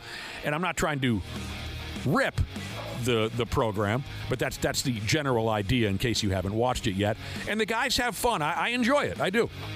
Yeah, I watched a lot of laps. It's a nice change of pace. I'm not sure I would sign up to watch that every time I turned on a game, but I like it as a change up. I do too. Now, speaking of the Polads ruining our lives, according to some of our listeners, they had one of the Polads featured on the game last night, and he was kind of horsing around in the outfield with Denard Span, something about giving away $20 bills. I don't know if that just thoroughly disgusted people or not, but I thought it was fine. These days, I just assume that all some Twins fans need to see is a Polad on television, and they will change the channel. Probably. So the Twins have won 4 in a row, 5 of 6. Yes, Josh. Somebody's already watched the new Little House on the Prairie on Netflix. I suppose it probably came out late last night or early this morning. Uh-oh, this could be a dirty joke, isn't it? No, not at all. Oh. It's a reboot, so things are different. I guess Charles Ingalls, he takes a job at Hogbauer's Buggy Repair. I knew the company had been in business for a long time, but I had no idea. Buggy Repair. Yeah, I mean, the company's been around for centuries. I didn't know that. Yes. That's episode 1. Farming gets a little dry for Charles, so he goes and takes a job there. The Buggy Repair Shop. He could repair a buggy real quick. Boy, they'll rob you blind. So there you go. What else with the Twins? This Rodin kid who got the game-winning hit. He singled twice, drove in a couple of runs in the ballgame. Cody Clemens was great. He's been a great hitter this year. Brooks Lee also having a great season. The Twins did leave 12 runners on base. If this Rodin kid doesn't get that game-winning hit when he did, I imagine we'd be talking about the fact that they left the bases loaded 2 or 3 times. Anyway, they did get it done, so there's no need to focus on the... Bailey Ober's back today, pitching the day game final. So there you go. Bailey Ober is back. It's really intriguing when you look, because I did again this morning coming on here, looked at the American League standings. Everybody is just so bunched together. There's like 6 teams within a game of each other. I mean, and the AL Central too. I mean, the AL Central is just a jumbled mess. I mean, in a good way, I guess, for the Twins, but it's just... We've only, I mean, I say only, there's only 70 games to go here. I mean, we've played over half the season, and all these teams are legitimately still in the mix to do something or to be somewhere in the postseason. So it's kind of interesting. It's a goat rodeo. It's a gangbang. By the way, I'm really enjoying watching Brooks Lee this season. Like I said, he's having a great season. Happy to see. I don't know if this would matter to the man at all, but a couple of websites are currently ranking him in the top 10 shortstops in the big leagues today. It's just so different to me, with the exception of Byron Buxton and Joe Ryan, to see any Twin player mentioned as a top 5 or top 10 at their position. But Brooks Lee's getting some of that recognition these days, so. Oh, man. Last night, Toronto Blue Jays starting pitcher Dylan Cease lost out on his second career no-hitter in the 9th inning. I think there were 2 outs. Ain't that a pisser? Right. Yeah. Almost came around to his second career no-hitter. Blue Jays playing the San Francisco Giants in San Francisco, but a Giants player by the name of Helio Ramos broke up the no-no with a line drive single to center field. I think there were 2 outs. Blue Jays still won the ball game, but Cease threw a career-high 118 pitches, struck out 11. You see, this is what drives me nuts. A couple nights ago, there was that pitcher for somebody who was throwing a perfect game, but he was pulled in the 7th inning because, we got to worry about the playoffs. He was throwing a perfect game. Now, the skipper for the Blue Jays, Schneider is his name, he left Dylan Cease out there even at 118 pitches and said, go ahead, get that no-hitter. It depends on the manager, depends on the organization. I get the argument the other day. We talked about this the other day and Randy kind of brought it up more than me, but where the guy was on a pitch count because he's coming back from injury. But I can't get away from the fact that he, again, like you said, he had a perfect game. He didn't just have a no-hitter. He had a perfect game. So right. I'd ride him out. If he walks a guy, then take him out or something. But it's so silly. You're only going to get that chance probably one time in your career. Yeah. So So Dylan Cease threw a no-hitter, how you say it, Dylan Cease threw a no-hitter for the San Diego Padres at Washington 2 years ago.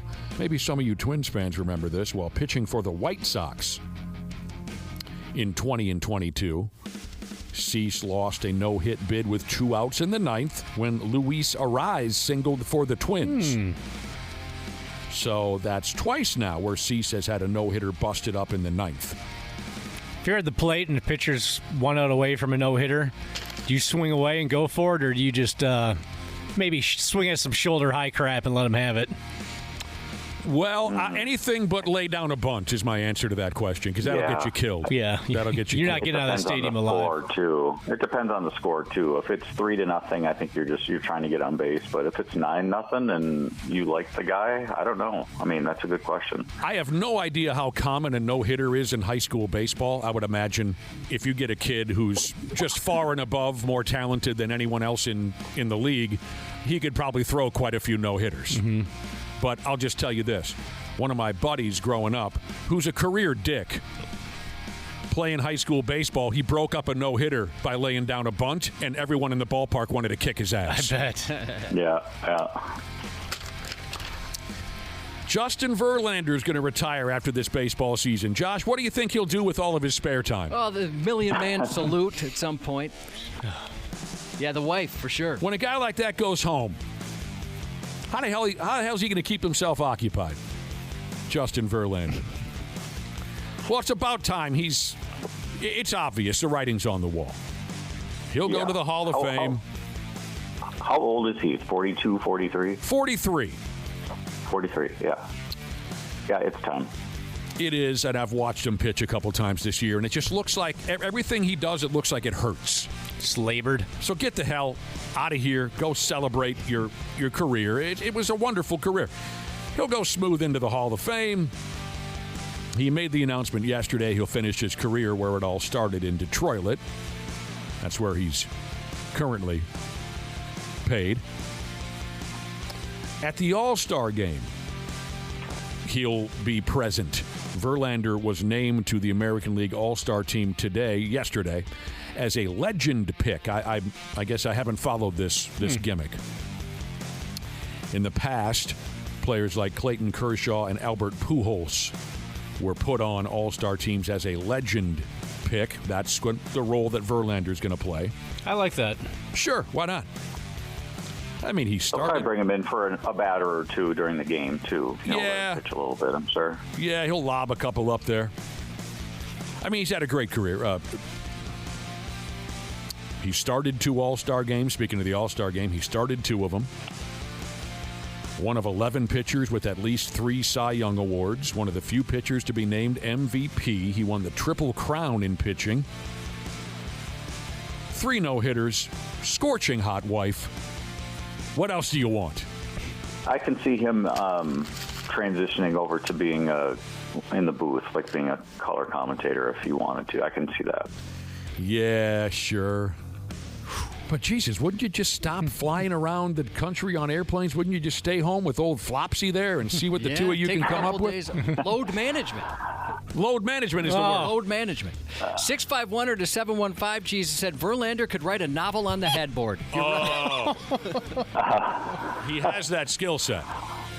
We all know he has that skill set. What was that? A part of the fappening when that came out? Yes, it was. I didn't even mean to do that, but yeah, that was something else. Never seen something like that. I prefer that celebrity couple over Travis and Taylor. Oh, I think we all do. I think we all do. Verlander and Flopsy, they're a hell of a lot more fun and a lot more interesting than that other couple that you mentioned. Absolutely. Yeah, I wouldn't leave the house, man. But yeah, I could see him doing television. I could see him going that route. All right, we got Brad Ryder on the telephone here. Randy Shaver's got the day off, in case you were wondering. And like I said earlier, we don't need to stick around all effing morning long. I'm sure you got other things to do. I have one more topic, though, that I'd like to bring up. And I'm really looking forward to this, because this ought to be something. I'm not normally a court TV type of a guy. Do any of you like to watch court proceedings on television, whether they be legit, dramatic, real-world stuff or the silly Judge Judy. Are you drawn to that kind of thing? I think I do. It depends on what the case is, I think. But, yeah, I'll watch a little bit of that. I've never watched the real cases in real time. I've watched like a documentary. The real cases in real time are boring, and I don't understand half of it. Yeah, I can understand that. You wait for it to get cut up and edited, and then you'll watch the documentary. Jesus, it brings me back to my early days here at the radio station where every single day, and I just wanted to climb the walls, every single day we had an OJ update when he was in court for killing his wife and that other dude. Mm-hmm. Every single day we had some schmuck who was at the proceedings every day would call into the radio station and give us an update on what happened yesterday. Well, the proceedings went like this, and the witnesses and this and that.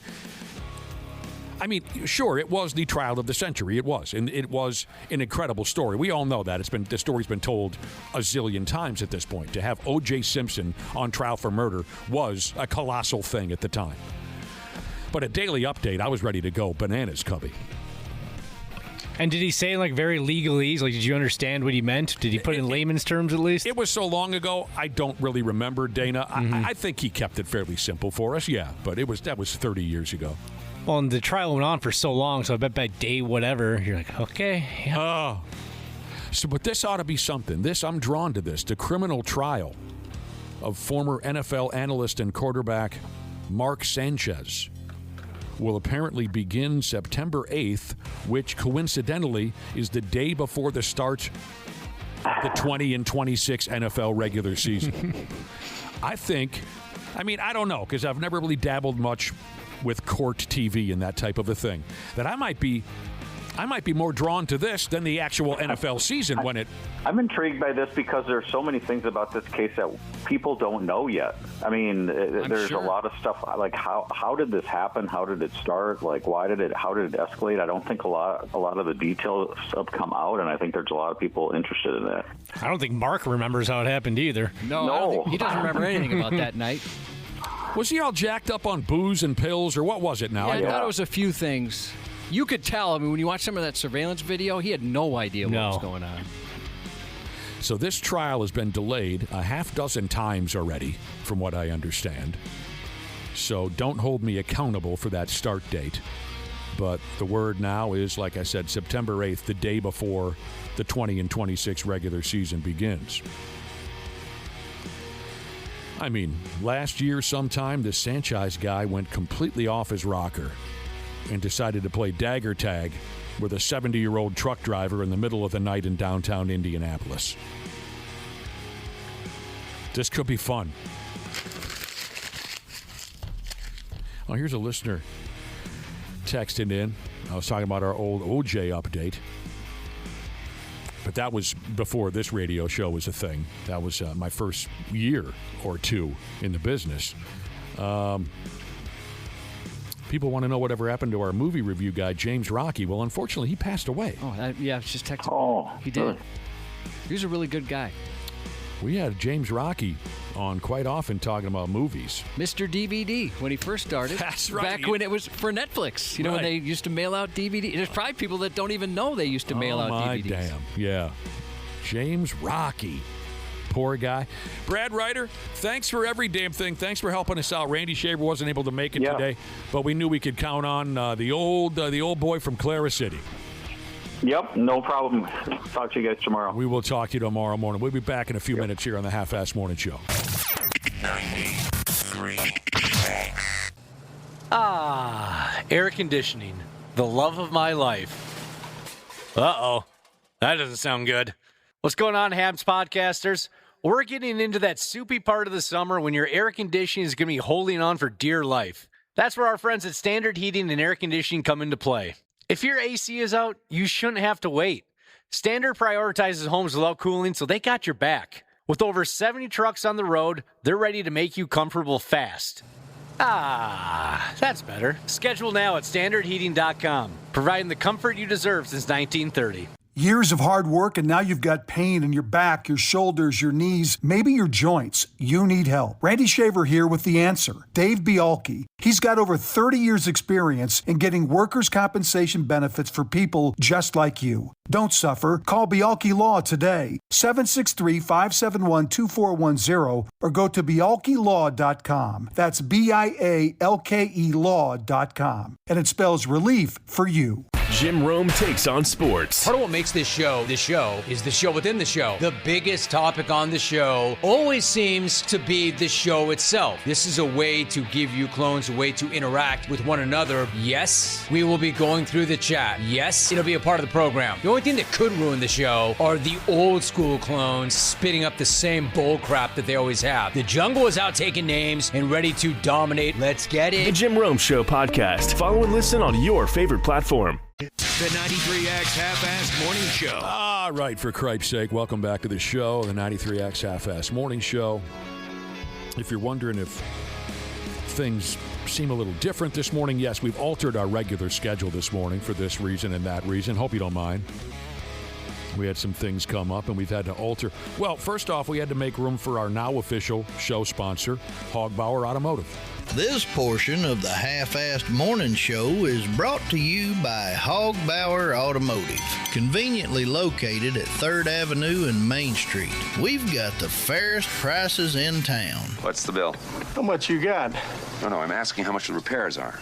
I'm asking you how much you got. As you heard, all services are haggle-free. Look, I don't have time to play around, okay? So how much is it? All of it, boy. Mention 93X for our special on premium blinker fluid. Hogbauer Automotive, 3rd Avenue and Main Street. Visit hogbauerautomotive.com or I got ripped off at hogbauerautomotive.com. Check out either one of those websites. We're happy to have them on board. And, yeah, they made it official. They pulled together a few bucks, and they made it official. Got a text message just a few minutes ago that says, one of the part-timers at Hogbauer got my daughter pregnant. Oh, dude. Somebody mentioned that their wife got an oil change, and somehow she got pregnant. It happens every time. Somebody bought a sex doll, and the sex doll got pregnant. Everybody gets pregnant at Hogbauer Automotive. Ooh-wee. Well, they're having fun, and we're happy to have them along. All right, I got a new phrase for you. Got a new bit that we'll all have to, try it on for size, see what you think, see if it might become a regular thing. It's called Type 2 Fun. Okay, so you got your regular standard fun, and then there's apparently also Type 2 Fun. Let me explain this to you. I got it right here, Josh. What Type 2 Fun is, where you have fond memories of something that was actually miserable while it was happening. That is Type 2 fun. Like, say, something embarrassing, something horrible in the moment, but now that some time has gone by, you can look back and it's turned into a great story. Oh, for me, it would obviously be when me and that dude got into a head-on collision at the orgy. I always try to think that in the moment when something's pretty terrible, I just think, well, maybe down the road this will be a decent story or something incredibly embarrassing where at the time you want to be anywhere else. That's Type 2 fun, Cubby. Yep, Type 2 fun. The first thing I thought of right away, maybe this doesn't, I'm not sure if this fits. When I was younger, I had to go to treatment for my eating disorder, and it sucked at the time.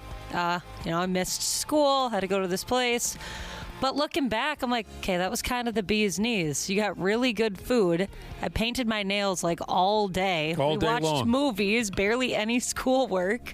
Like, that was awesome. I think that qualifies. It was kind of a miserable time in the moment, but now you look back and... Like, I'd go hang out there for a day.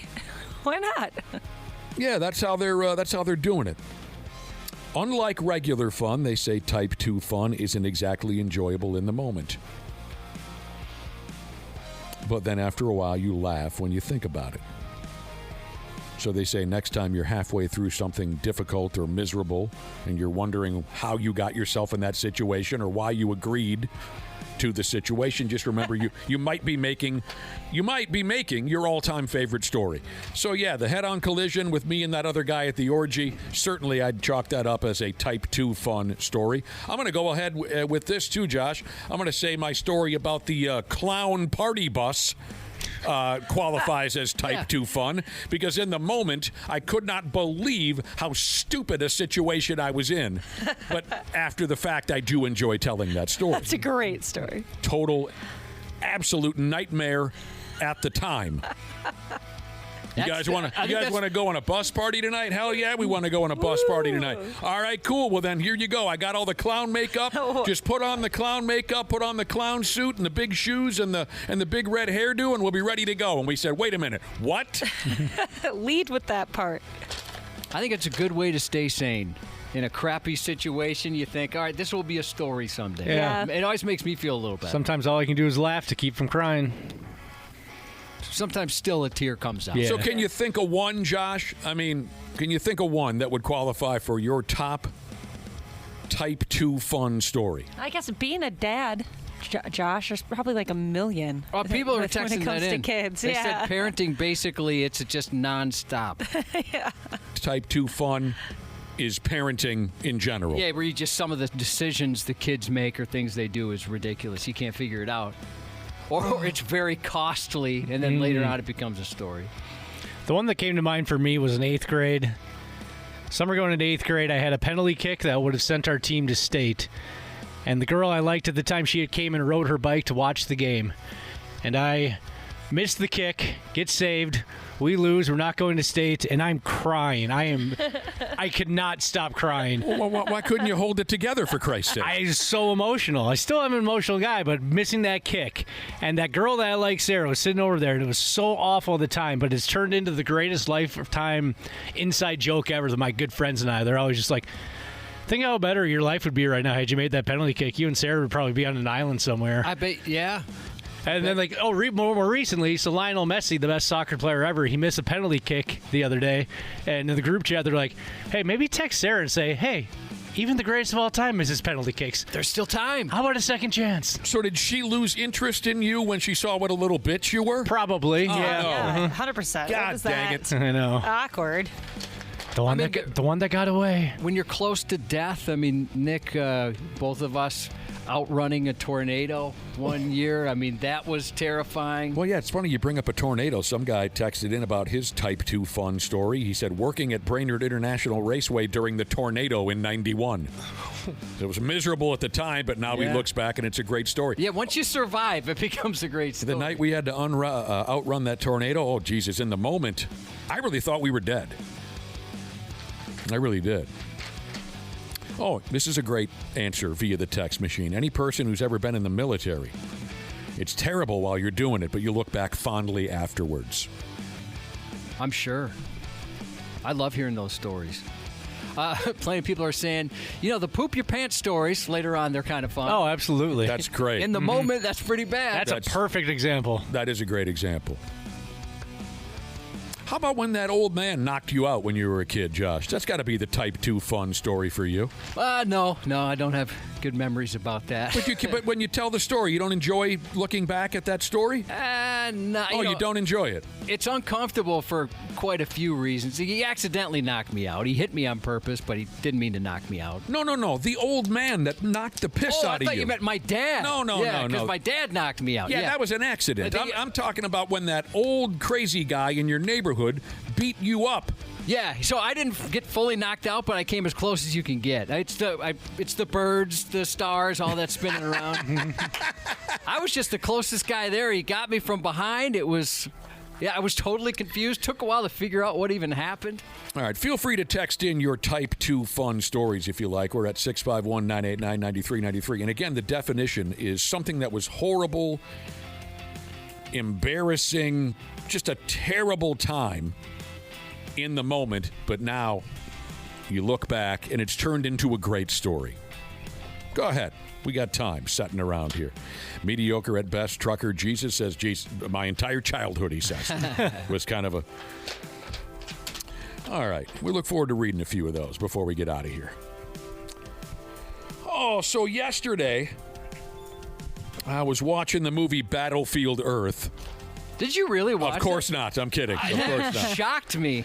No. I'm joking. But I saw here. Well, first, let me ask you guys, because you guys follow these types of things. What's the big blockbuster movie this summer? Letter Buck, what is it? Well, there's Spider-Man for sure. Spider Nuts. I mean, Dune 3, will that be it? Yeah, the Odyssey, I think, is going to be big. Does Part Toy 3? Story count? Toy Story, Odyssey. I don't know if that counts. You tell me. What do you mean? Is it released already? Oh, yeah, it came out and it made a boatload of money. So, yeah, that counts for sure. All right, those are the big blockbusters coming our way. Is there another Avengers movie coming out this year, or is that another one down the road? Yeah, I hope we're just done with that by now. No, there is one. So this in December, it's coming out. I can't keep up. I'm too far behind.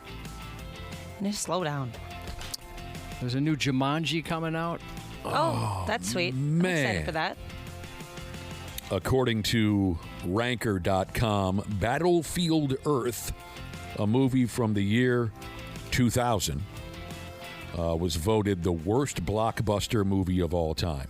I didn't think it was as bad as people said. I'm glad I saw it after it was just ripped on over and over and over, because I had very low expectations. I have zero memories of Battlefield Earth, even though I do believe I watched a good hour of it or so when it first hit cable. But you got to help me out, Josh. Is John Travolta in the movie Battle? Yes. Okay, then I saw. That's why I wanted to watch it. I'm like, I like John Travolta. Other than that, I have zero memories of. He looks ridiculous. He sure does. What? All right, so did you guys mention these? These are some of the other summer movies this year that could go into the record books as a blockbuster, depending on their success. I don't know if you mentioned Masters of the Universe, The Death of Robin Hood. I know you have mentioned some of these, Josh, in your news reports. I wanted to see, or I do want to see The Death of Robin Hood. Supergirl, Minions and Monsters, Disclosure Day, Mona. Oh, Disclosure Day, it's another one I want to see. Spider Nuts. Mona. But they voted Battlefield Earth as the worst blockbuster of all time. I mean, the tough part about a list like this is you probably haven't seen too many of these movies because word quickly spread that this is ass, right? So don't go see it. But maybe you've seen some of them, okay? From 10 to 1, we start with something called Jonah Hex. At number 9, The Dark Tower. I haven't seen that one yet. It's one I've wanted to watch. Way back from 2017. Well, I suppose I shouldn't say way back, but 9 years ago. Number 8, The Mummy. Yeah, that was a disappointment. Number 7. Oh, wait. I think I liked that. You think you liked the one with Tom Cruise? Oh, no. Not that one then. The Brendan Fraser ones, those are great. Yeah, those are very good. Both those guys were in separate movies called The Mummy? Yep. Yeah. Well, that's confusing. Well, no, the other ones, it wasn't, the Brendan Fraser ones weren't The Mummy, right? I don't remember. There was a difference. That's awful confusing. Number 7 on the list of the worst blockbusters of all time would be a movie simply called Super Mario Brothers. That comes back from the year 1993. So I was 8 when that movie came out. We watched it at a sleepover, and even at 8 years old, we were like, this is terrible. And if you go back and read the making of that movie, just how unprepared they were. They didn't really have a script. Bob Haskins and John Leguizamo once just decided to get drunk and drive the van around the set and crashed it or broke their wrist. Like, nothing about that movie was on the up and up. And it showed if you watch it. Just going back, I see your confusion, Ashley. Yeah, it was called The Mummy, the Brendan Fraser one, then The Mummy Returns, and The Mummy Tomb of the Dragon. Yeah, okay. So then Tom Cruise also had a movie series. Yeah, he had one. Or a single movie. And then there was one that just came out, which was supposed to be pretty awful, too. Number 6 on the list of the worst blockbusters of all time, The Fantastic Four. Oh, the one that just came out? No, 2015. I'm sorry, I should include that. I keep forgetting to include all the that. reboots and remakes. From the year 2015, Fantastic Four. I accidentally watched the one that just came out. That was I think it came out last year. That was when I told you guys about. I went to the movie theater and went into the wrong theater and didn't realize until the movie started. And then I was watching the Fantastic Four instead of I know what you did last summer. All right, guess I'll just I'm watch comfortable. this movie. Yeah, I was comfy. Number 5 from the year 2010, The Last Airbender. didn't see it. 4 from 2002, The Adventures of Pluto Nash. 3 from 2004, Catwoman. Who played Catwoman? Halle Berry. Halle Berry did, huh? She looked great in that cat suit, but that was about the only redeeming part of that movie. Number 2, 1987, Jaws, The Revenge. I've always wanted to watch that one just because of how awful people say it is. I guess I don't remember. I don't know the difference between all. They kind of mesh together for me. I still love the first two. And like we mentioned, number 1, I guess the biggest disaster as far as summer blockbusters go, Battlefield Earth. The movie that was panned critically, and I guess fans said the same thing, Waterworld. I really liked Waterworld. Oh. And everyone said how terrible it was. It was way too long, all that kind of stuff. I thought it was great. I saw 20 minutes of the sumbitch and I gave up. You liked Waterworld. I did, yeah. That was kind of a cool idea. But it seemed like it was me and maybe hopefully one of the people that made the movie. I think Kevin Costner came on and said the movie sucked. Did he really? I mean, didn't that sumbitch cost like $7 billion? Well, at the time, wasn't it a record? It was crazy how much it cost. I'll be damned. All right, we got to take a break. We'll be back in a few minutes. Half-Assed Morning Show 93X. Let's go back to talking Type 2 fun. If you're just tuning in, this is a new thing. At least it was for the 4 of us. Maybe you've already heard there's a new phrase, a new thing out there called Type 2 fun. You got your regular fun. This is different. Type 2 fun is something that was miserable in the moment. Maybe you hurt yourself, you embarrassed yourself, you negatively altered your life in one way or another, right? It was terrible in the moment, but now looking back, it really made for a great story. And now you can smile and tell that story. A lot of text messages came in. A lot of yous out there, you know what it's like to have Type 2 fun. Here are some examples. What does this say? Guy pissed his wife off real good one night, Cubby. And she put Vagisil in his toothpaste. Oh, dude. Now, he said in the moment that was miserable. He says that stuff makes your face completely numb. I would think so. Probably cleared up that yeast infection he had in there, but outside of that. Oh, man. I bet that tastes pretty nasty. His wife put Vagisil in his toothpaste. But now, he thinks it was kind of cute. Yeah, some of those pranks, it's kind of like that. Yeah, you kind of got a taste for it after that. Roastmaster Jesus wants to know, is it considered Type 2 fun if your wife calls out the wrong name during intercourse? Or would that more like be Type 3 or 4 fun? Yeah, you might have to get down the list a little bit. Calling them by the wrong name, huh? That would take a while, I think. Yeah, I don't know if I would think ever. that was a good story. Oh, you'd be bothered by that quite a bit? I don't know. I guess I haven't had it happen, but I would think I wouldn't like it. I don't give a rat's ass what you call me. I don't care what you call me.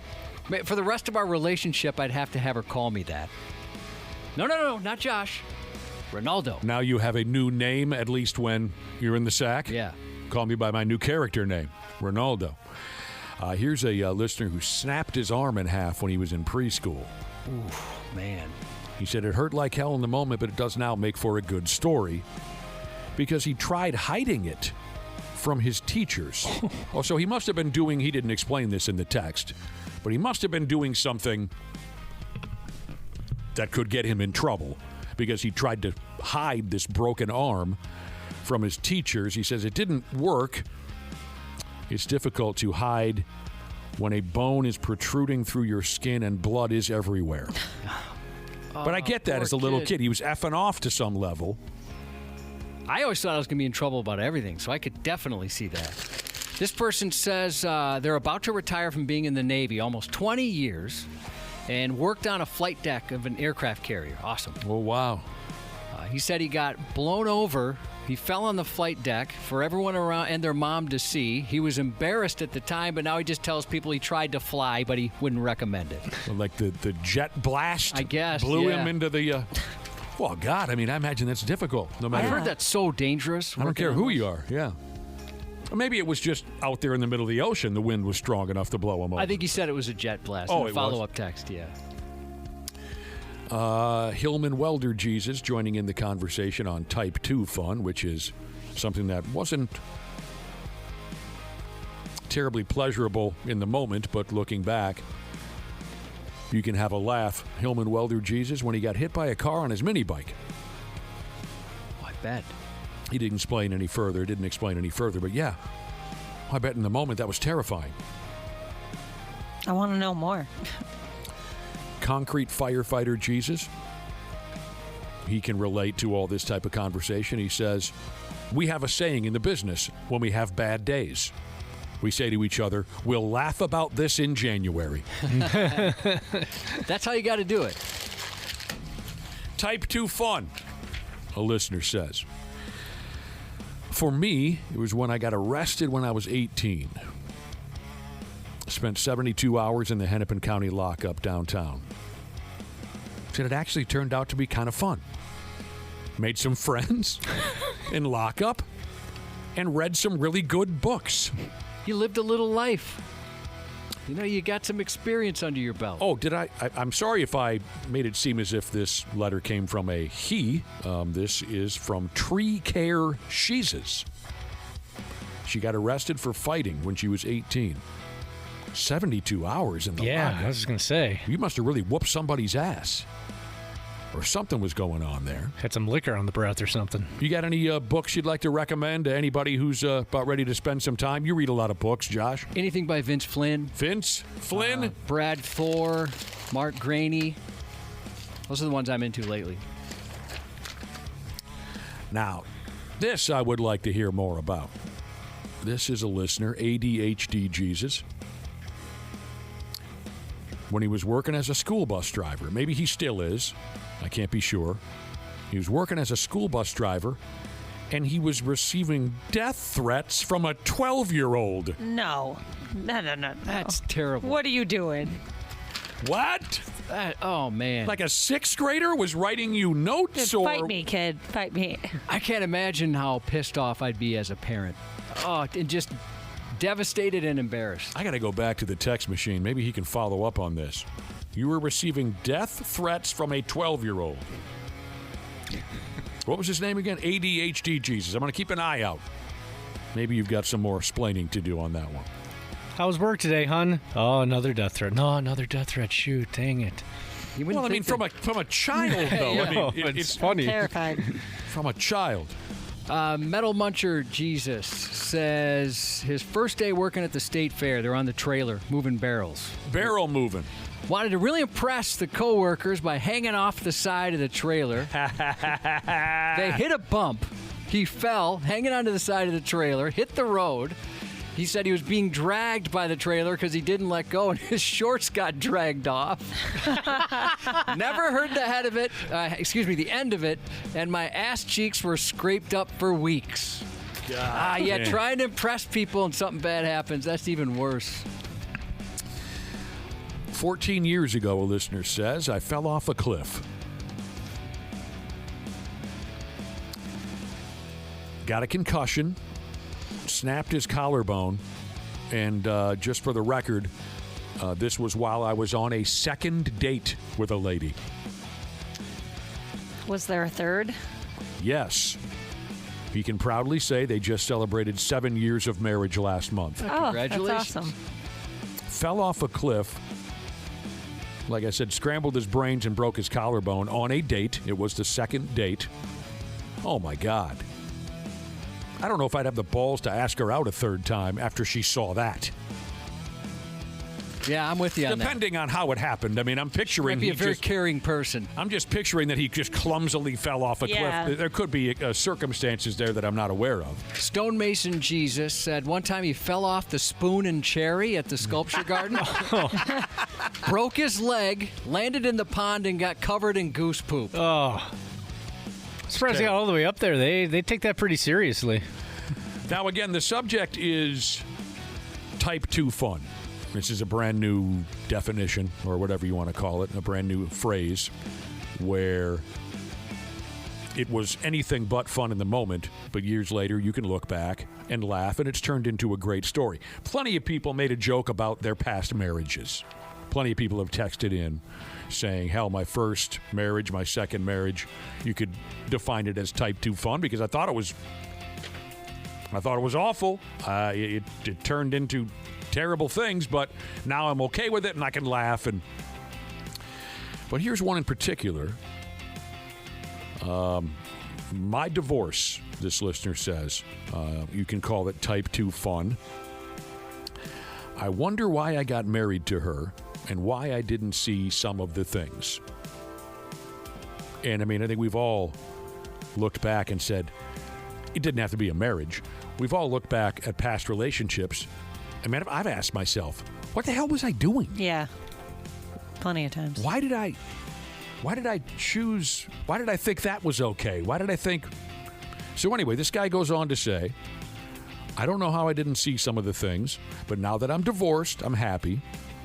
And he says the fun is hearing about the new poor bastard who is dating her. Oh, sure. And hearing the troubles that he is going through.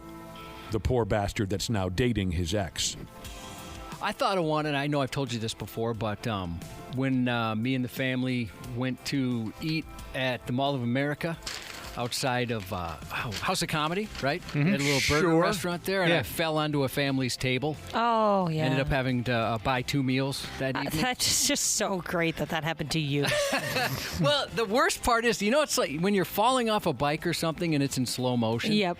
That's what kept happening to me, and I thought, well, there's no way I'm going to fall on this family's table. And what felt like minutes went by, and I couldn't catch my footing, so I'm tripping over this curved stair, landed right on top of him. I can't remember. Remind us what the age demographic of the people at the table was. Was it like a family with kids or anything? Boy, I to be honest, I kind of had tunnel vision. I'm sure. I was so embarrassed. It was certainly, they weren't young kids, Okay. so at least preteens to teenagers. And I think there's maybe 3 kids and 2 parents. And Just picture some little kid's chocolate milk go flying. Yeah. Mommy! everybody, including myself, was like, "You have got to be kidding me!" And I thought my kids are older now, but they were very young at the time. I thought they were going to be incredibly embarrassed. It's awesome. Want nothing to do with me, but they loved it. I only wish I would have been there. Yeah, I wish you were there too. I wish there's camera footage of that. That was one of the dumbest I've ever felt in my entire life. All right, so back to this texter who said what he said about his ex. At the time, he didn't know what he was doing. It was miserable. This woman that he married, it turned out miserable. But it's type 2 fun for him now because he can look back and laugh. And he's enjoying watching the new guy that's dating her. He's enjoying watching that guy struggle. And that brings up one of my favorite stories about a pal of mine who was full-on involved with a crazy lady. I mean, this was real bad. And he finally, you know how that stuff goes. They broke up, but got back together, broke up, got back together. Finally, he was able to rid himself of this gal. Problem is they had a child together. So, he had to still share custody. So this woman he was dating and made a baby with, she got a new boyfriend. And unfortunately, the new boyfriend took on that real childish role of, oh, you're my girlfriend's ex? I have to hate you. Jeez. Right? So mature. Unfortunately, the new guy she started dating was one of those immature dicks that just because you were there before me, I'm going to be a dick to you. I'm going to give you attitude every time I see you. I'm going to eyeball you every time I see you. And my buddy finally pulled this guy aside and said, I know you want to play this tough guy, I'm with her now role. But he said, look into my eyes right now, I'm telling you. He said, bro, you're going to regret this. You're going to regret being with her. I know you don't. I'm just warning you. It's not going to turn out good. And the guy, F you, bitch, whatever. Mm-hmm. You're just pissed off because I'm with her. And the guy said, okay, I'm just telling you. I don't know, 6 months later, it was like straight out of a movie. 6 months later, 10 p.m., pouring rain. And my buddy, doorbell rings at his house. And he's like, well, who the hell is ringing my doorbell at 10 p.m. on a rainy night? He flips on the outside light. Who's standing there with a miserable look on his face? That friggin' boyfriend who's dating his ex. There's no way. And he opens the door, and the guy says, I just wanted to tell you, bro, you were right. I was wrong. And will you help me? Wow. And he said, come on in. And he was willing to give the guy a little help on the subject. This is a good question. So type 2 fun when you have a good memory of something that was miserable while happening. This person says, what do you call fun that is absolutely awesome in the moment, but then 6 months later you totally regret? Would you like type 2 remorse? Yeah. Is that what we I call have that? quite a bit of that. Is that type 1 remorse. I mean, that's just straight up remorse. You had a great time, but then you look back and go, oh, my God. I've had that where I thought, why did I or we think that was funny in the time? Why was that a good time? Do you want to, before we get out of here, do you want to go back to ADD Jesus, who texted in and said when he was a bus driver, he got death threats from a 12-year-old? Yeah, can we please? I love this. He's got further explanation on this. So he said there was this little girl who wouldn't sit down. That's so funny. You didn't picture that, did you? That's awesome. That makes it cool. Little girl who wouldn't sit down on the bus. So I told her, sit down and shut up. Or come sit up front. You're in trouble. I'm in charge. I'm the bus driver. Come sit up front. He said the little girl threw a full-on tantrum. And after about a half hour, she turns to me and says, if you don't let me off the bus right now, I'll bring a gun to school tomorrow and shoot you. Oh. What? I would let her out. Nowadays, it's very possible. Right. He said, it scared me at the time. But I looked this kid in the eye and said, okay, great. Go ahead, shoot me. I can get some paid time off. She looked deflated, sat down quietly. She was arrested the next day for terroristic threats. Wow. He said the cops laughed at his line about getting some paid time off. He said, so yeah, it's something that was very concerning in the moment, but it's a good story now. And he said, nowadays, I'm not a school bus driver. I am an electrician. Oh, he just opened himself up for some crap. Oh, no. Every time you bring up some sort of trade, other trades are going to check I shouldn't have even mentioned that. Sorry, ADD Jesus. I shouldn't have said you were an electrician now because Josh is right. All the electrician jokes are going to come pouring in now. Did you know that there's rivalries amongst electricians? Tell me about I found this out yesterday. I don't know this. Commercial versus, what can I think of the other name? Private? Like homeowners. Oh, right? residential? Residential, thank you. That's Commercial versus residential electricians. I didn't know I thought, it'd just be they have a rivalry with pipe fitters or, something like that. But instead, within the electrician community, there's rivalries. Electricians have a problem with everybody. Oh, they do? They're just a problem. You're saying they're a problem? Yeah. Electricians? Yep. See, the electrician folks that I know are the most level-headed, wonderful, reasonable type of people. With the exception of electrician Jesus, I totally I don't know him. Yeah, I don't know him. My buddy who's Is there something wrong with Probably the funniest guy I've ever met. My two electrician buddies, they're just terrific. Here we go. Residential electricians are the only real electricians. Wait, are the only commercial ones? Okay, commercial ones just sit there with their fingers up their butts, milking the clock until the end of the day. Yeah, there's a lot of vitriol between. I had no idea that was such a thing. You really don't like electricians very much, Ashley, because a few of them have texted in that and they're saying they could make sure your lights are out by noon today. Sorry, it's because my dad. I have to stand by him. He's been a carpenter his whole life. Oh, so and he hates Sparkies. Carpenters versus. Everybody calls them Sparkies. Yep. We don't want any problems, and don't we have a whole rule about that, or a set of rules for our booze cruise, which is already tomorrow Let's night? be adults about this.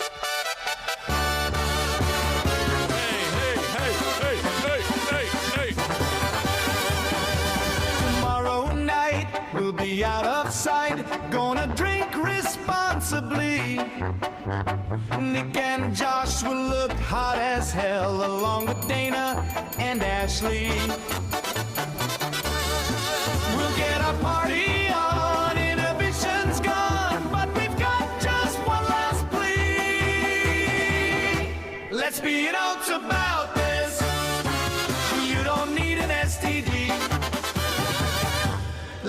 adults about this. Don't wanna see a gross wee-wee. Let the adults about this. Illegal drugs are a great big no. Let the adults about this.